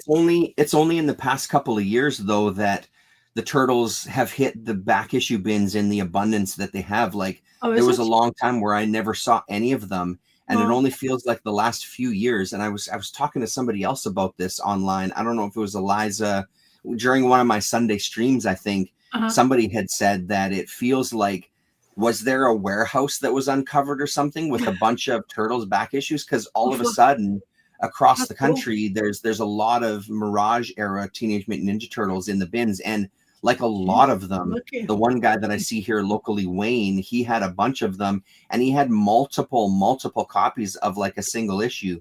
That's There's cool. Tales of the Teenage Mutant Ninja Turtles like Yeah, issue 2, 3, and 4 that I see all the time now. They're out there and they're cheap as hell because there's so many of them, right? that's cool. Like it's one of those things that's That's starting to good. pop up more, but I mean there's still some issues that you don't see at all, like these ones I picked up at this convention. But I don't know what's happened, if there was something that was like a stockpile that was uncovered or something, but it feels like I'm seeing them a lot more than I ever used to. That also might be because I'm hyper focused on them, who knows. But Yeah, sometimes just when you think you can see everything of those stuff. The new stuff, like the ones from the previous one, Kevin Eastman has finished on IDW. It's I have not seen one back issue in Comic Mart. yeah. It's like weird. Why wouldn't it be? I mean, it's really as I say, whoever buys it buys them, right? And they don't sell them. Yeah, Hmm. it's a certain issue. Yeah, Yeah. 420 seeing the same thing for sure. Yeah. So it's funny. So yeah, IDW. I was because I always looked it up. There was a time when I was looking in eBay for the first because I started at that run of from issue 33 or 30, no 30, and then I was always looking back because that's my gap, right? I still have a Hmm. gap of this one from 1 to 30, right? I've been looking. I've never seen cheap, first of all, Hmm. and none of them like the first 10 is like it's a mistake or ever like whoever told you that was released before because I've not seen it. But it's I don't have as many comic book shop around me, right? Yeah, I yeah, and I'm yeah. not on purposely looking for lately. I mean, I've barely been to. When I go to Comic Mart, that's my used to be my go-to. But I always look like like I used to have when people go like that B first for Batman. I used to go back to from X-Men and go X and Hmm. then T is very close to it. So like nothing. Like Hmm. all the Mirage, like maybe tale stories. We used to be finding those, but I used to look like earlier stuff rather, or IDW one, which is the newest one, but it's like nothing in the numbers, or like I don't even know how the covers used to look like of Hmm. those IDW issues, and so it's kind of interesting how the turtles Yeah. goes, but those. Yeah, I mean, popular characters, man. People hold on to that shit. Yeah, I mean, yeah, if you like the turtles, like myself, I don't even think about it.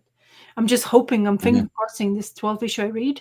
Finally, he's gone, but if the new, I'm going to finger cross everything when I'm going to read the issue 13 because this is Yeah, me as well. another one. Hopefully, it will be okay because I need to have a turtle book in my pull list. What the hell is going on if I wouldn't? Mhm. Because, Well, I'm just excited that they're going to continue on with it. Like I'm so glad that they didn't yeah, they're just not end doing it and issue do one. another number one. Like Yeah, I'm yeah. so glad So to see that surprised as well. solicitation for number 13. It's like, thank Yeah. God. So surprised because they are very You know that Tales of Turtles you said Laird is doing? I think Hmm. I've seen Oh yeah, something. for the next volume in that Yeah, yeah. Journeys. Journeys. Yeah. Or journey. Yeah. So I think they're doing. I've seen some advertise as well that's continuing on that passion. So in that sense, but I'm not picking up. I'm being very precise. I just want my Dude, ongoing care. you gotta. I'm telling you, you gotta pick it up. It's fucking. It's only 2 issues in. You gotta pick it up. Because Trust it's me. $5 a Trust me. piece. I don't want to pay $5 a Doesn't piece. matter. Spend it. Spend that money, Rasa. Spend that money. Just make it rain for turtles. Make it rain for turtles. No, $5 a No, I piece. I hear you. I really hear have you. to cross my No, I line. understand. Honestly, I'm kind of across how many $5 a piece books are out there. Hmm. It's just they are really trying to price people out, lots of people out. I mean, who in the hell kid would say to me to like if my son says I want a $5 a comic, like excuse me, you Hmm. wait for collected editions. Yeah, yeah, Well, yeah. do you know what I mean? I'm really Wait for harsh. collected edition and Yeah, then wait for it to get sold and in the discount bin because yeah, graphic novels you can't fucking get rid of for like more than $5 over yeah. here. Oh my, Jason Finestone Colors, hello, how are you? we You're just at the are. end here. Yeah, we are. Rewind and watch the entire thing. I expect a report written, double spaced, 12-point type, and you can Don't submit scare it them, to my email. Darren. 4 pages minimum. Don't scare them. They. No, Jason will be all over that. He'll write a book report. Yeah. Jason, make Terrence Reed preacher. Eh? What about Yeah. that? On it, is he? On it. He says on it. Perfect. Thank you very much. I think preacher should be a must read for. It's just, Yeah, I mean, I've started in it, but again, it's one of those things that yeah, there's so much to goddamn read. yeah. I know. It's always though. And actually, Stray Bullets is another one. Yeah, Richard Yeah. Martin's. Oh, money for dinner. Yeah, yeah. Seriously, Journeys is so good, man. It's gonna be so great. Yeah, I'm very excited about it because it still has that energy of that first yeah. Mirage stuff, right? Yeah, So it's he's still great. going on that. So yeah, but it's good to see that advertising. I also got issue Apparently, 2 of the bootleg coming to me in the mail too. The oh, Amnesiacs or whatever it is, where it's oh Casey Jones yes. in the I told you hospital. I was kind So the of. bootleg number 2 is on its way. I can't Again, believe you think pricey as so. all shit, but I splurged for it. Mainstream, yes. Indies are the. Yeah, right. Yeah. Bargain is great, man. If you can find Hmm. something and it gets excited about it, it's so much, much more interesting to read that. Hmm. Yeah. I went to that comic mart when I went, that Fallen Angels I talked to you about, the thing, the beginning comic book I was talking about.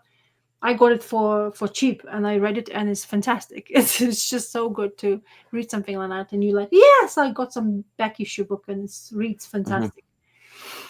I'm still waiting on I don't know. I'm waiting for my library to pick up the paces, but they're really slacking these days. Martian Manhunter, I'm waiting for them to have, but they don't. Mm. So I kind of like a trippy read of Martian. I wouldn't mind because I looked it up through. There's pages of example art and also the covers and stuff. I looked it through. I don't know if I want to do it just digitally. It's easy to do that, but I want a kind of Mm-hmm. paper. It's much more Yeah. goes to your brain than digital. Honestly, that and the Zatanna book that they did is really Yeah, good. It's yeah. they don't have that one in my library. Buggers! Oh, bummer. How dare they? They have Yeah. absolute Wonder Woman because it's a Wonder Woman. Right. So what? I'll wait for the. Hopefully, they will have some sales. Forbidden Planet in here. They online they do some sales, so sometimes it's good to find stuff. But if it's too popular, they don't really do sales on it. You actually have Okay. to be in. You have to actually be in the physical store to get the deals rather than Mm-hmm. online. Because in physical stores, then you see all those stickers plastered on those books and stuff. Mm-hmm. Because the Black Friday is supposed to be coming up, so hopefully. Mm. But I Infamous. don't really do those anyway. The infamous Black Friday. Yeah, shoot, stupid. I think lately because everything is just going skyrocketing prices from anything these days. Mm-hmm. Even my comic book guy doesn't do it. Are you doing any sales? No. I mean, I'm sure that there's Black Friday sales, but honestly, I'm so tapped out of that stuff. I'm sure there is. I don't think that there is at any of our comic shops now that I'm thinking about it. But Exactly. maybe I'm just not focused on it though. Like That's the thing. mainstream bookstores do that. So that's when those mainstream books I'm saying to you, like I go to just to check what they have. There's so many things there is now released, like collected, and I saw a couple of stuff like, oh, that would be interesting to read, but it's just like, like there's so many things. It's got nice to perusal, I call it. You perusal your eyes around to check what's going on, how pretty those books look, and you go away. Yeah, you yeah, yeah, and then you you like walk away. like a drug addict, like sniff and go away. Yeah. So I go looking. So when that kind of stuff happens, mainstream books shops is good to go though. Then you can maybe they completely, because they do. I know that local one which I go to, localish to me, they usually do sales. So that's when the best you can buy stuff for cheaper price. Mhm. But they are cringy. Like £2 off. Like what is £2 off? That's nothing. Yeah, yeah. Give me like 10. Then it's a bit more reasonable. Right. Yeah. Give me 50% off. Yeah. Yeah. And we're talking. Don't do 2%. That's not interesting. 250. Mhm. Anyway, okay, peoples, we've spoken. Okay. We've done a deed. Now maybe if Mr. Crack Now get will out of here. oblige- Leave us alone. if Crack oblige, might see you on Sunday. Cheerio. I mean, we'll see what happens next Sunday for sure. Yeah. Fingers crossed. Really? Oh, but it's sold out now. Why you say It's that? sold out now. Why did Yeah. you say it now? Oh. Anyway, good for that they sold out though. Good for Yeah. usual. That's good That's to see positive. that they, Yeah. they got sold out. Anyway, happy Halloween on Friday, peoples. Enjoy. Yeah. Happy Halloweener. No problems, mister. No problems. And we'll see you. Cheerios. Yep. Later. Bye.